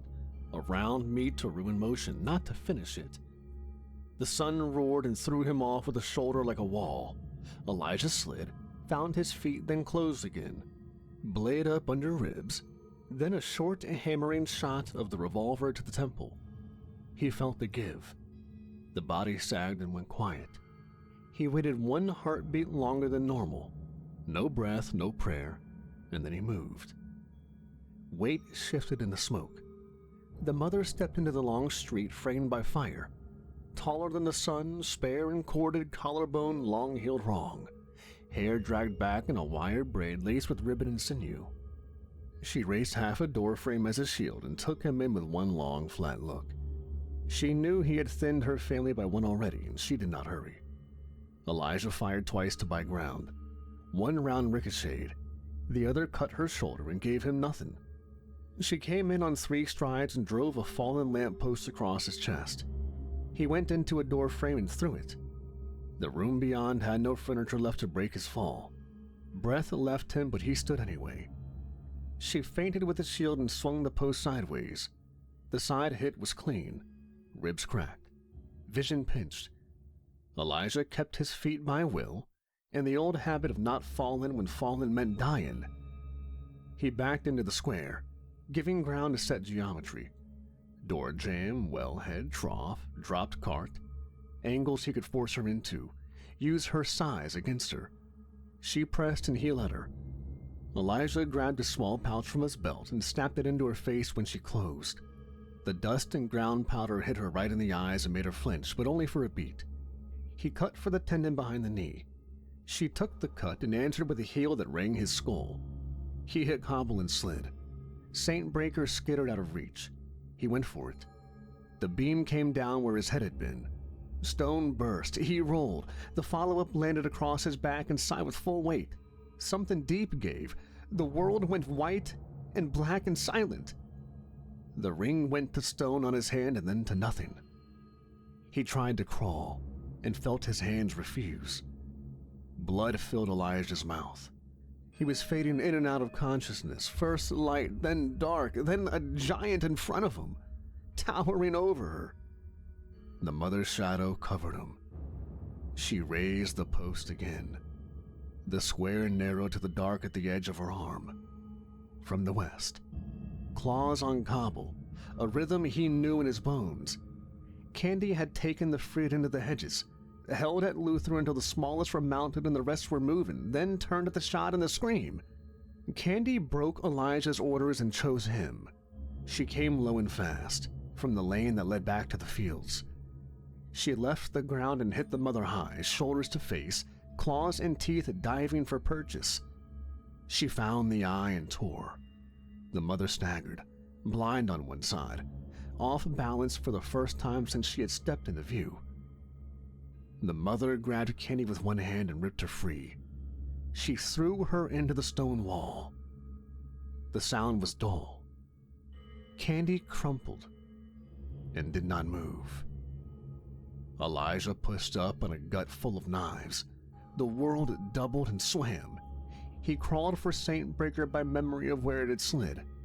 His hands closed on it. The cylinder was open. One round. He snapped it shut by feel, something he could only do because of all the tiring, relentless drills drilled into him by John. He turned on his knees as a mother stepped in to crush him and end his life. Elijah set the front sight where her head was and let air out of his chest. No words, only intent. Elijah fired. The shot hit her above the brow and drove light and bow and back into what passed for thought. Her head snapped. She folded to her knees as if someone had cut the ropes that were tethering her. She fell forward, and the ground took all of her. The square went quiet except for the hiss of coals and the ticking of heat and metal. Elijah did not look at her. He crawled to Candy. She lay on her side, tongue slack, chest still, one eye empty white, the other open and seeing nothing. He put both hands on her ribs to feel what wasn't there and bowed his head to her ruff. He had never asked for himself. Not once. He had learned to take orders and give none to heaven. He did not know the shape of pleading until it broke out of him now. "You called me," he said to the stone in the sky, a voice raw. "I went. I bled. I buried. I did not ask for signs or wages. I did not ask for rest. I ask now." His hand shook against Candy's ribs. "You took my father and my family and the town I was in as a boy. You can leave me this one good thing. You can." Silence held. Wind moved ash. A hinge clicked somewhere as the heat shifted wood. Two of the freed stood at the edge of the square and did not come closer. One sobbed once and bit it back. Elijah kept going because stopping would have been the same as letting her go. "If this is a lesson, end it. If this is a test, I have nothing left to prove. You made me your weapon. Let me keep the hand that steadies it. Take years off of me if you have to. I'll spend them. Just give her back." The ring on his finger warmed again, slow at first, then to heat. The finger bone of Saint Merciful burned against his chest until it felt welded to his bones. He pulled the pouch free with clumsy fingers and let it hang against the air. His ring hand glowed in the skin, not bright but clear. He set that hand on Candy's head. Heat traveled under his palm into skull and down in the chest. He felt it go, and felt how empty he was without it. Nothing. Then a twitch in the front paw. He did not breathe. Another twitch. A long, tearing gasp that dragged air into a body that had quit. The chest rose, fell, then rose again. Candy's eye found him. The tail moved once thin as thread, then again. She whined, confused and alive. He pressed his forehead to hers and let the tears come, quiet, broken, and unashamed. "That's my good girl," he said, and kept saying it until the words steadied his hands. The ring cooled. The finger bone settled against his chest. The square held still. 3 bodies lay where they had been put by force and will. Smoke bled into the open night. Elijah checked Candy's pupils and ribs with fingers that would not yet stop shaking. Hurt but alive. He looked once to the west and saw only dark and distance. And in both of those things he found the word he did not say. Home. He stood with effort. The townsfolk looked to him for a shape of what came next. He gave them only what he could promise. Candy leaned into his leg and held there. He set his hand on her head and left it. The night had not given them mercy, it had given them breath. For now, that was enough. Dawn pressed at the edges of the square. Elijah, gathering the breathing, counted them twice and set the line west between the hedges. He palmed the ribbon in his pocket and felt its wire bite. He pictured the gilded mare's hinge complaining, a bowl set on the floor before a glass hits the bar, Jennifer's hands already moving. He let that picture stand. Candy nudged his knee, alive and waiting. He laid his palm between her ears and kept it there until his hand stopped shaking. He would lead this group of innocents back to Calamore. The ring lay cool, not dead. He knew what that meant.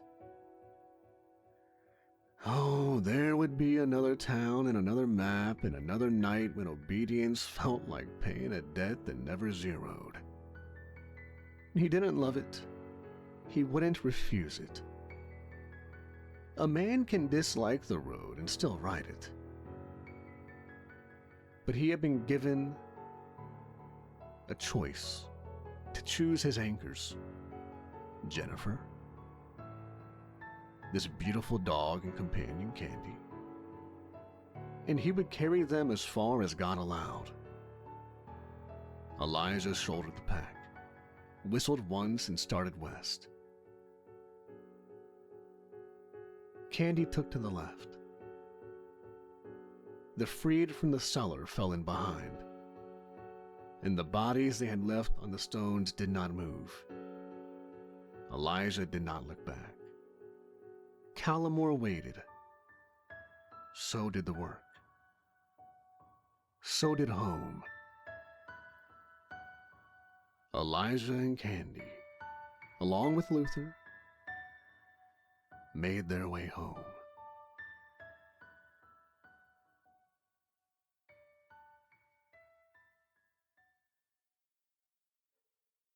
The knock came at the door. 3 dull thuds. The shack breathed around it. I put my palm on the deadbolt, felt the cold sitting there like a patient ache, and opened on a hinge that never squeaked because I never let it. When I opened the door, I was greeted by a stranger who walked his way right in.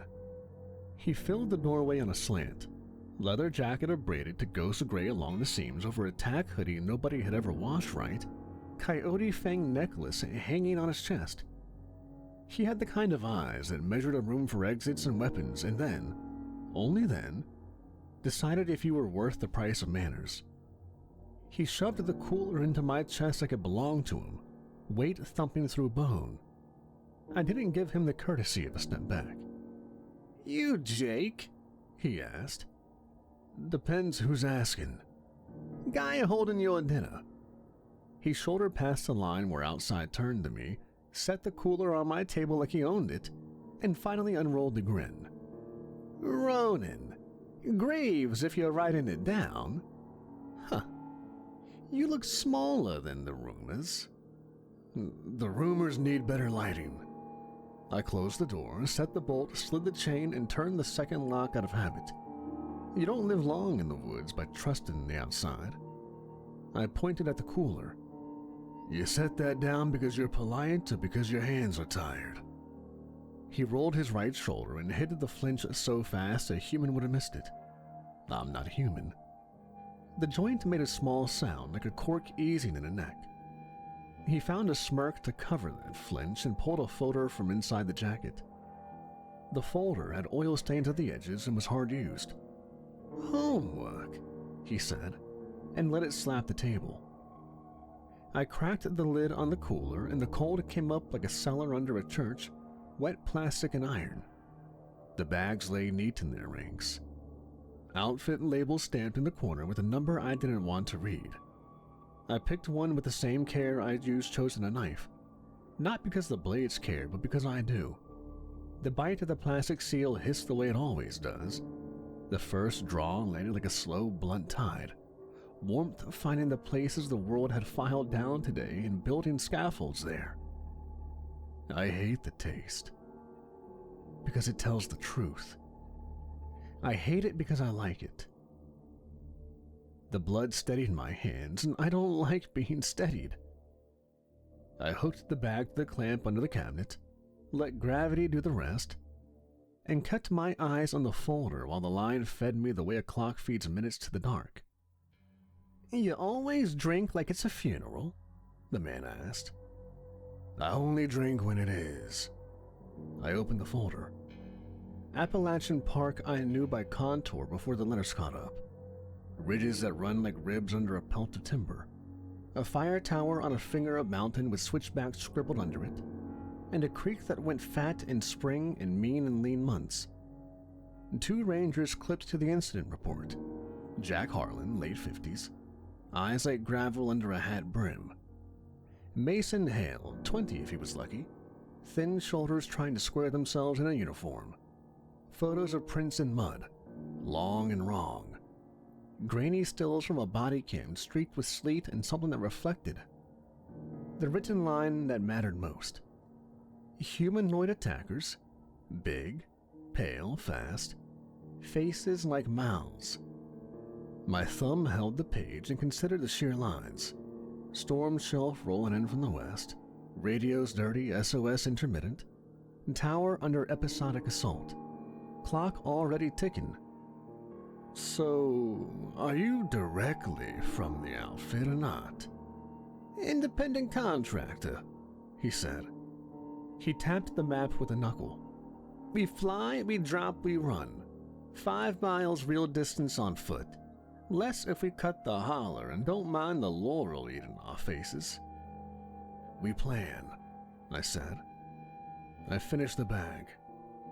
Insertion on the lee side, stay high, pick the spines and never lose the ridge. Radios will probably die in the creek bend. Or, he said brightly, we zig where you zag and keep the wolves busy biting me while you take pretty angles. His grin didn't reach the eyes. Nothing did yet. I closed the folder and slid it back to him. Rangers. Alive when they last hollered, he said, and for the first time the grin went away. Old man talks like he's stacking sandbags between his words. Kid tries to breathe loud enough to sound brave. You know the type. I know the type.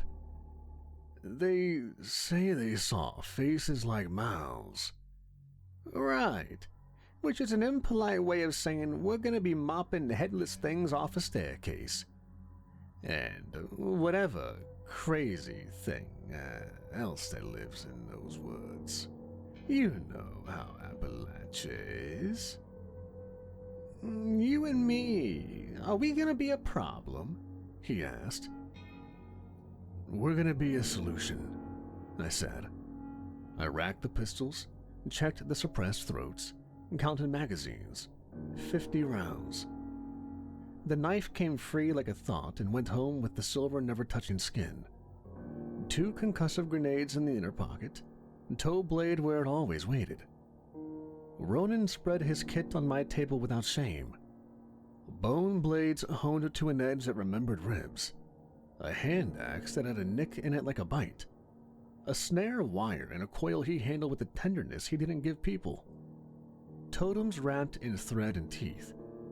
You go ahead and plan, and I improvise your plan until it looks like mine. Everybody wins. He said it with the sunny menace of a storm front. He was younger than the scar map across his knuckles wanted me to believe, and older than the laugh he'd wear to distract a room.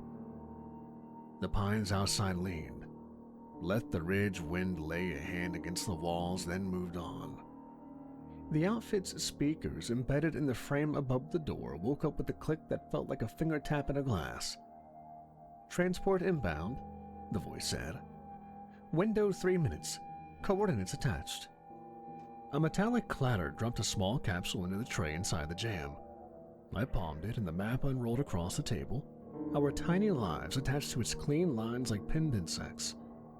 The voice didn't say please, didn't say thank you, didn't ask how we felt about anything. We got into the car provided by the outfit, made our way to the private airport, and got into the stealth aircraft. The aircraft dropped us into a clearing and pulled away like a door closing. No handoffs, no faces. Harness off, boots down, move. We took to the ridgeline immediately. High ground, air moving, eyes long. I set the pace. Ronan ran a loose 5 paces off to my left, loud when he wanted attention, quiet when the ground asked for it. The radio coughed out once and died in these hills. Bad signal. I marked the creek bend, the lightning scar in the hemlock. Scent stack came in fast. Wet dog in the hollow. Wolves, not strays. Over it, a sweet chemical note that didn't belong there.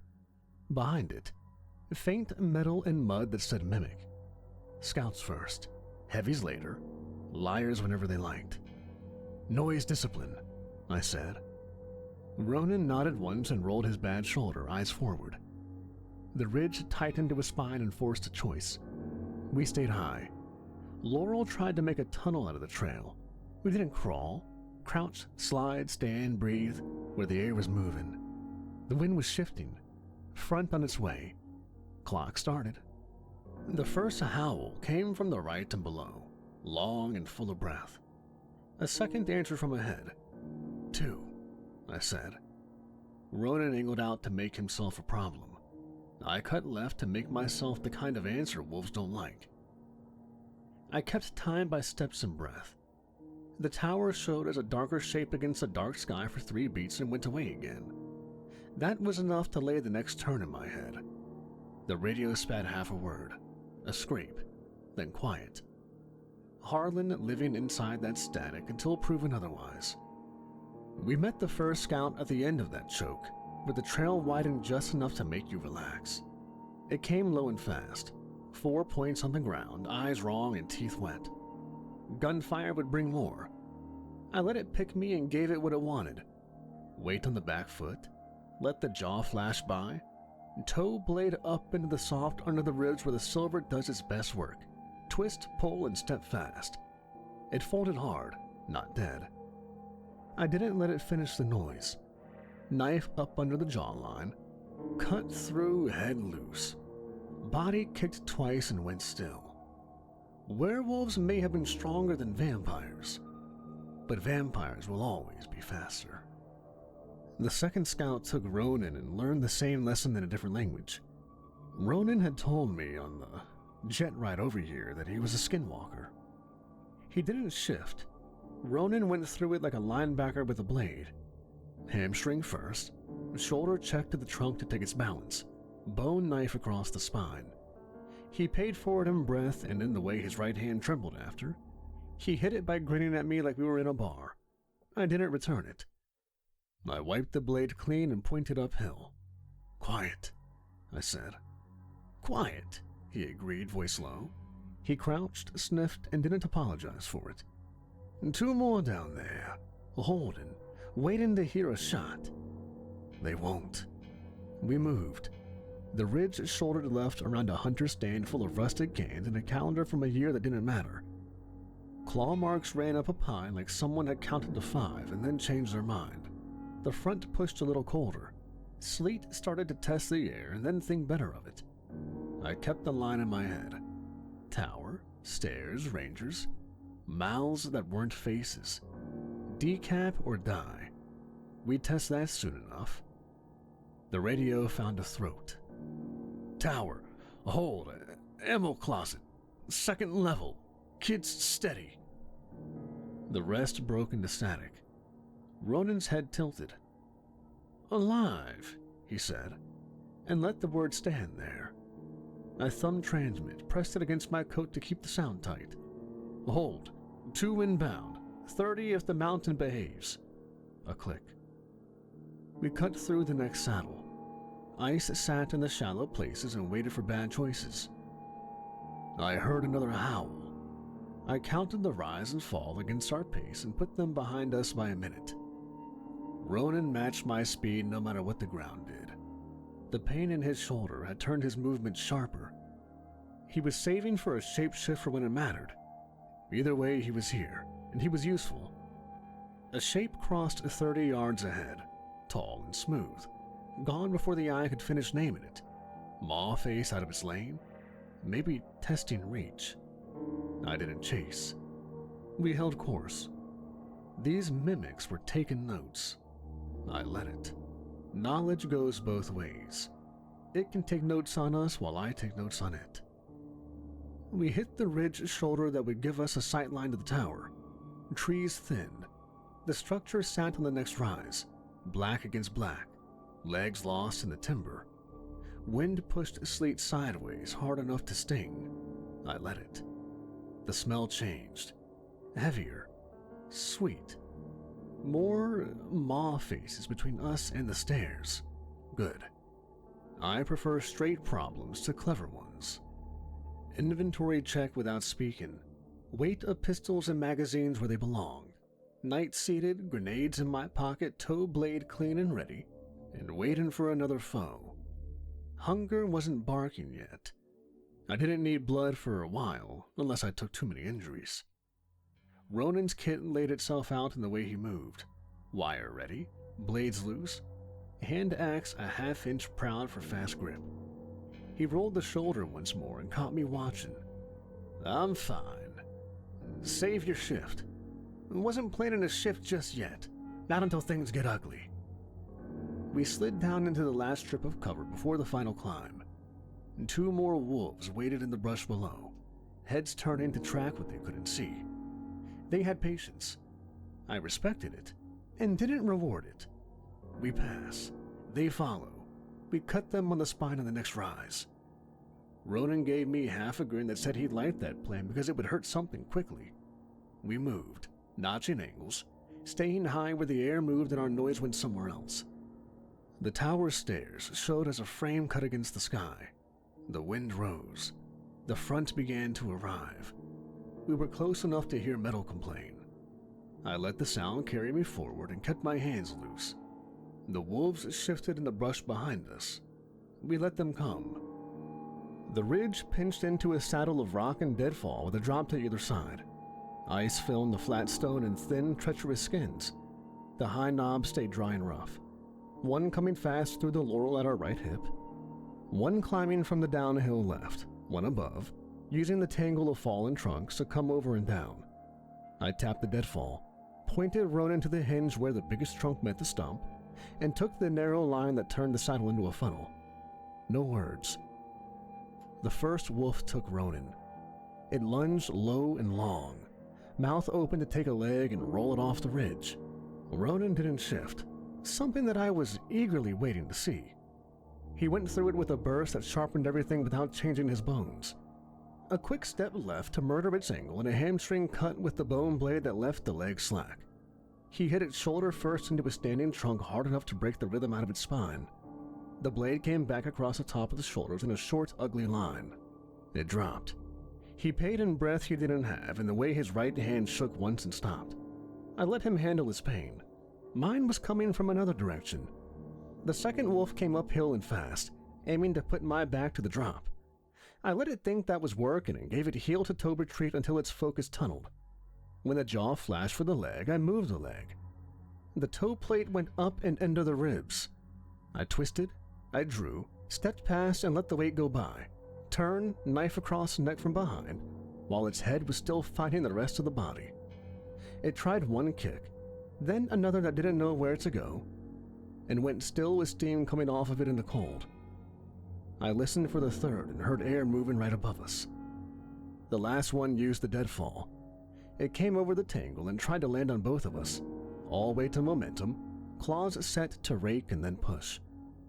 I stepped into the trunk I'd already chosen and used it to change my height without leaving the ground. A foot on rough bark and a drive up into the wolf's jaw with the K-bar to take the first bite away from anything that mattered. Ronan had the snare wire in his hands before the claws finished missing us. He looped it behind the head, dropped his weight, and dragged its neck down into the notch of the fallen tree where I'd put my boot. He grimaced once, not for show. I put the blade into the angle behind the ear and cut until the blade found it. The head rolled, the body thrashed, then spilled down the far side and snagged in scrub. The radio came alive for a moment. A breath, a click, then Harlan's voice. "If you're there, we're on second. Stair landings hold with one man and a cable. They test and they learn. These things can think. Kids steady for now." We took the last 50 yards of saddle at a pace that wouldn't send us skating. The wolves we had left behind moved to the trail and then fell away. Either they were blooded and done, or something with a bigger opinion had called them off. The front arrived for real, sleet sticking on the stone, and then turning into a fine grit that coated the bark and our coats. My hands told me what my eyes already knew. The grip on everything had just gotten worse. At the saddle's end, the land fell and then rose again into the shoulder that would deliver us to the tower's base.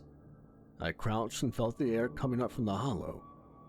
The smell changed fully here. Sweet and wrong, like spoiled meat. I kept the high bank where the roots knitted the soil and let Ronan drop 5 paces lower to pull eyes. We didn't talk. We listened to water into the spaces between splashes where feet would go if they were pretending to be part of the stream. The first one showed without warning and without ceremony. Pale body, smooth skin beating with the wet, limbs too long to be comfortable, and a face that wasn't a face at all. Just a vertical mouth opening from hairline to chin, full of narrow teeth made for cutting. It didn't posture or snarl. It came right at us. I drew and put 2 suppressed rounds center mass to see what moved. The body rocked and returned to speed without caring. So that was answered. Bullets wouldn't do the trick. I holstered as it reached for me with both hands, no hesitation, and I dropped off the bank into it. Boot to the shin to set the leg where I wanted it, knife to the hamstring, draw across until the knee gave and the hip turned. It fell forward into the angle I chose. Ronan didn't want to admit it. He snapped the snare over its neck and hauled back, heels dug into the mud, wire biting deep. The thing then folded to a knee, and then to both. Mouth opening wider until the teeth clicked together at the top. It clawed for the wire, found his forearm, raked once, shallow coat torn. He leaned into it anyway and took the pain with a grunt that wasn't meant for me. I put the K-bar into the notch behind the jaw and cut through what needed cutting. The head came free. The body thrashed and then went still. Ronan let the wire go slack, breath steadying. I wiped steel on the inside of my coat where the lining was made for that, and we moved because standing still in this place was like asking for more to come. The second one waited for us to step around a boulder where the creek narrowed to a throat. It slid out of the fog on the low side, feet placed with care, arms already reaching to control hips and shoulders the way a trained man would. I gave it the footwork it wanted until it committed. When it did, I changed the angle and put the knife across the Achilles, then higher to the tendon, then up to the hamstring so the legs wouldn't do what they wanted. It made a sound that wasn't a scream and wasn't anything else I had a name for. Ronan hit it from behind. One forearm around the neck to lever the head up, the other hand dropping the loop of wire and cinching hard with its weight back into the side so the neck bent where it had to. The creature's hands beat at him with more strength than was comfortable, but Ronan held, jaw locked, breath in a steady rhythm. I took the left arm at the bicep to drop its leverage, and then went for the joint where skull meets spine and worked the blade. The head again came free. "You good?" I asked Ronan. "Good."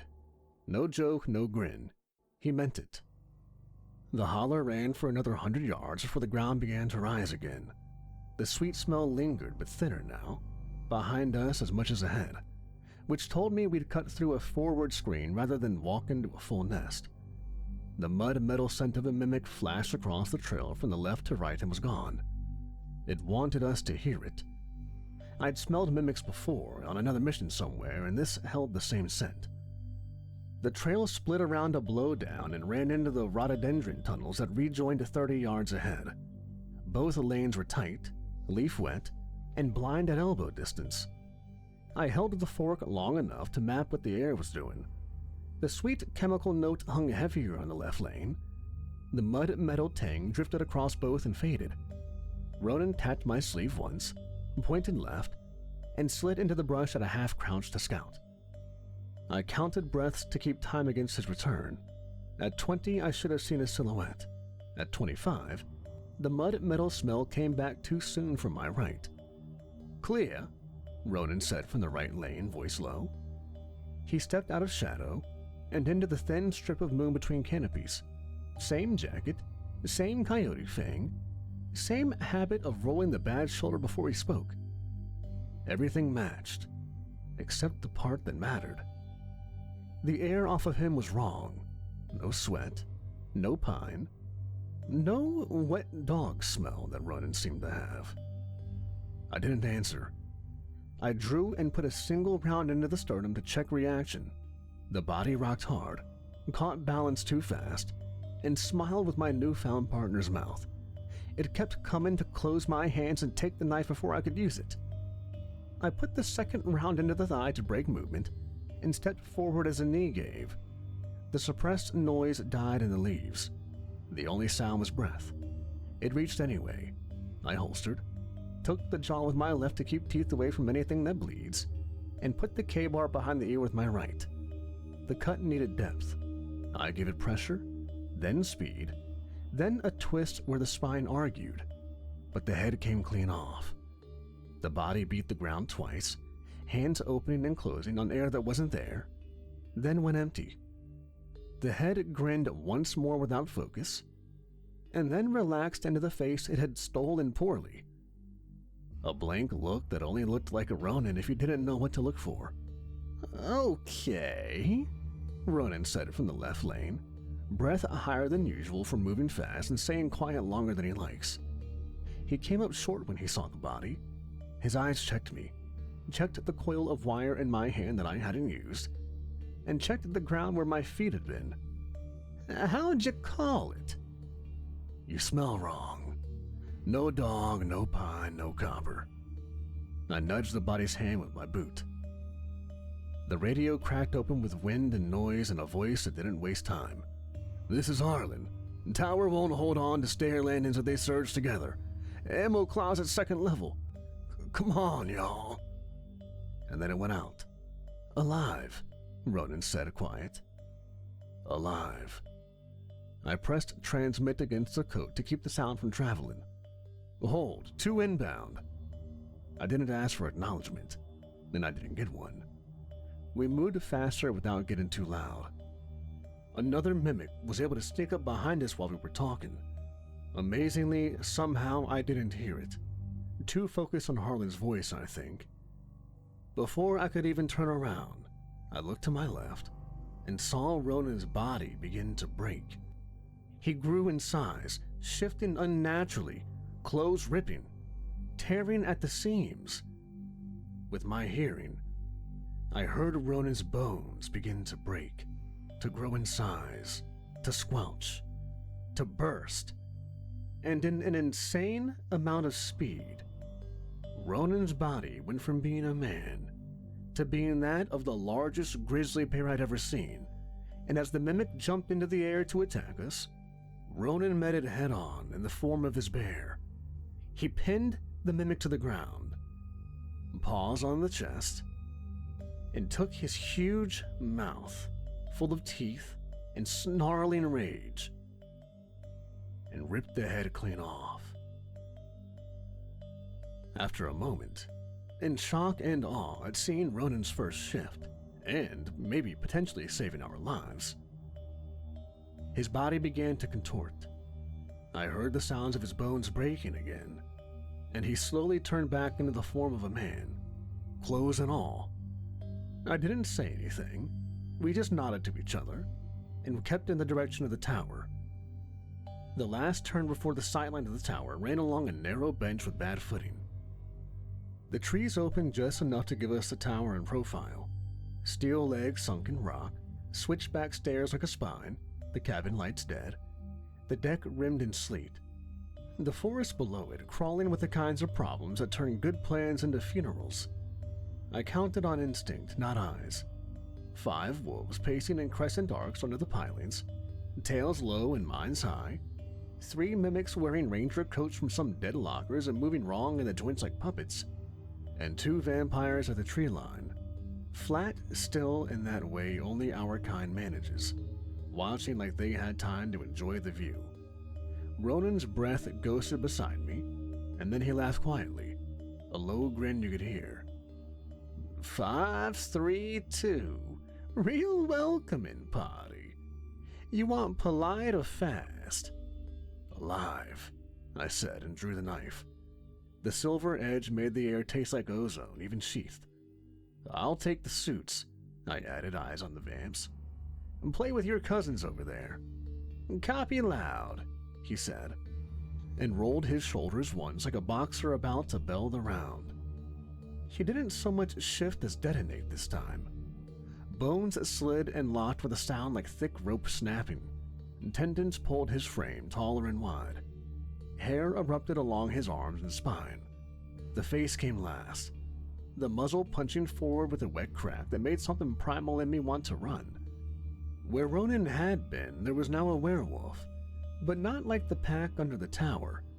This one stood a head higher, shoulders like a door, claws that bit the frost-black rock when he flexed them. He roared, and it wasn't theatrical. The sound reached into the timber and shook powder off the pines. The wolves below answered without choosing to, instinct overriding whatever thin tactics they had. They committed in a rush. Ronan met them halfway, a blur of gray hide and white breath, slamming the first one so hard the impact knocked Sleet off the stair stringers. He took a bite high on his shoulder immediately. He let it happen to keep the second from circling, and then punished the first for the mistake by lifting it at the hips and breaking it across his knee. The crack echoed up the tower and came back as a thin, human moan from inside. I didn't wait to watch him work. The Vance stepped out of the tree line as if we'd been polite enough to invite them. They split, one angling left to cut my line to the stairs, the other drifting right to collapse the flank. Both were dressed like men who traveled light and didn't need warmth. Thin jackets, dark jeans, boots that wouldn't slip. Their eyes were patient. The first one smiled. He said something to me, but I didn't answer. I threaded between the trunks in a shallow S-curve and broke toward the closer one, letting him think I'd overcommitted. He shifted late, quick enough to impress a human, not quick enough for me. I planted, pivoted, and let him take what looked like an opening. He reached to grab a wrist. I gave him a forearm. I pulled his weight forward, then stepped inside his reach and drove my boot up, the toe spike sliding under his ribs and into the meat behind his sternum. He hissed like steam and lifted me an inch by the throat anyway. I let him squeeze, felt the cartilage complain, and timed the release, dropping dead weight so his hand slipped, then coming up with a K-bar across his clavicle and down into the notch above his heart. His eyes widened with the knowledge that the old rules still applied. Heart or head, pick one. That's all you needed to kill a vampire. He made a sound like he was trying to laugh and bared fangs. The edge kissed the heart just enough to ruin it. He went loose and slid away into the mulch. Ronan tore the second wolf off of his back with both hands and threw it like a wheel at a third, then got low and hit the group like a truck. Claws scraped metal, teeth found fur. Ronan bled and didn't care. One of the pack tried to go up the stairs to the landing, smart enough to think elevation beats mass. Ronan took it by the tail and dragged it down 3 risers, then planted a foot between its shoulders and tore. He paid for the dominance. Another wolf got in close and cut him from hip to thigh with a blind rake, but pain only made him mean. He bit that one's throat out and spat it into the snow. "You good?" I called without looking. He laughed through his own blood. "Still standing." I looked to the second vampire who didn't smile. He paced, tested angles. He read me, the way I favored the rib the last wolf had tagged earlier in the night, the micro-hesitation when my hand closed on the knife hilt, the way I kept the left side of my face to the wind to scent for mimics. He waited for the right second, then gave it a voice. "Behind you," he said in a calm baritone. I didn't look. I said, "I know," and went forward. He had good feet. He gave ground just enough, then cut hard and came for my eyes. I slid under, ate bark with my coat, took a scratch across the scalp that made the world flash white, and came up inside his reach with both hands on the knife, driving the pommel into his jaw. Teeth snapped like ice. He recovered clean and grabbed the blade with both hands, knowing Silver would punish him but not caring if it meant disarming me. His skin smoked. He grinned anyway. I let him have the knife, because my boot was already on the way.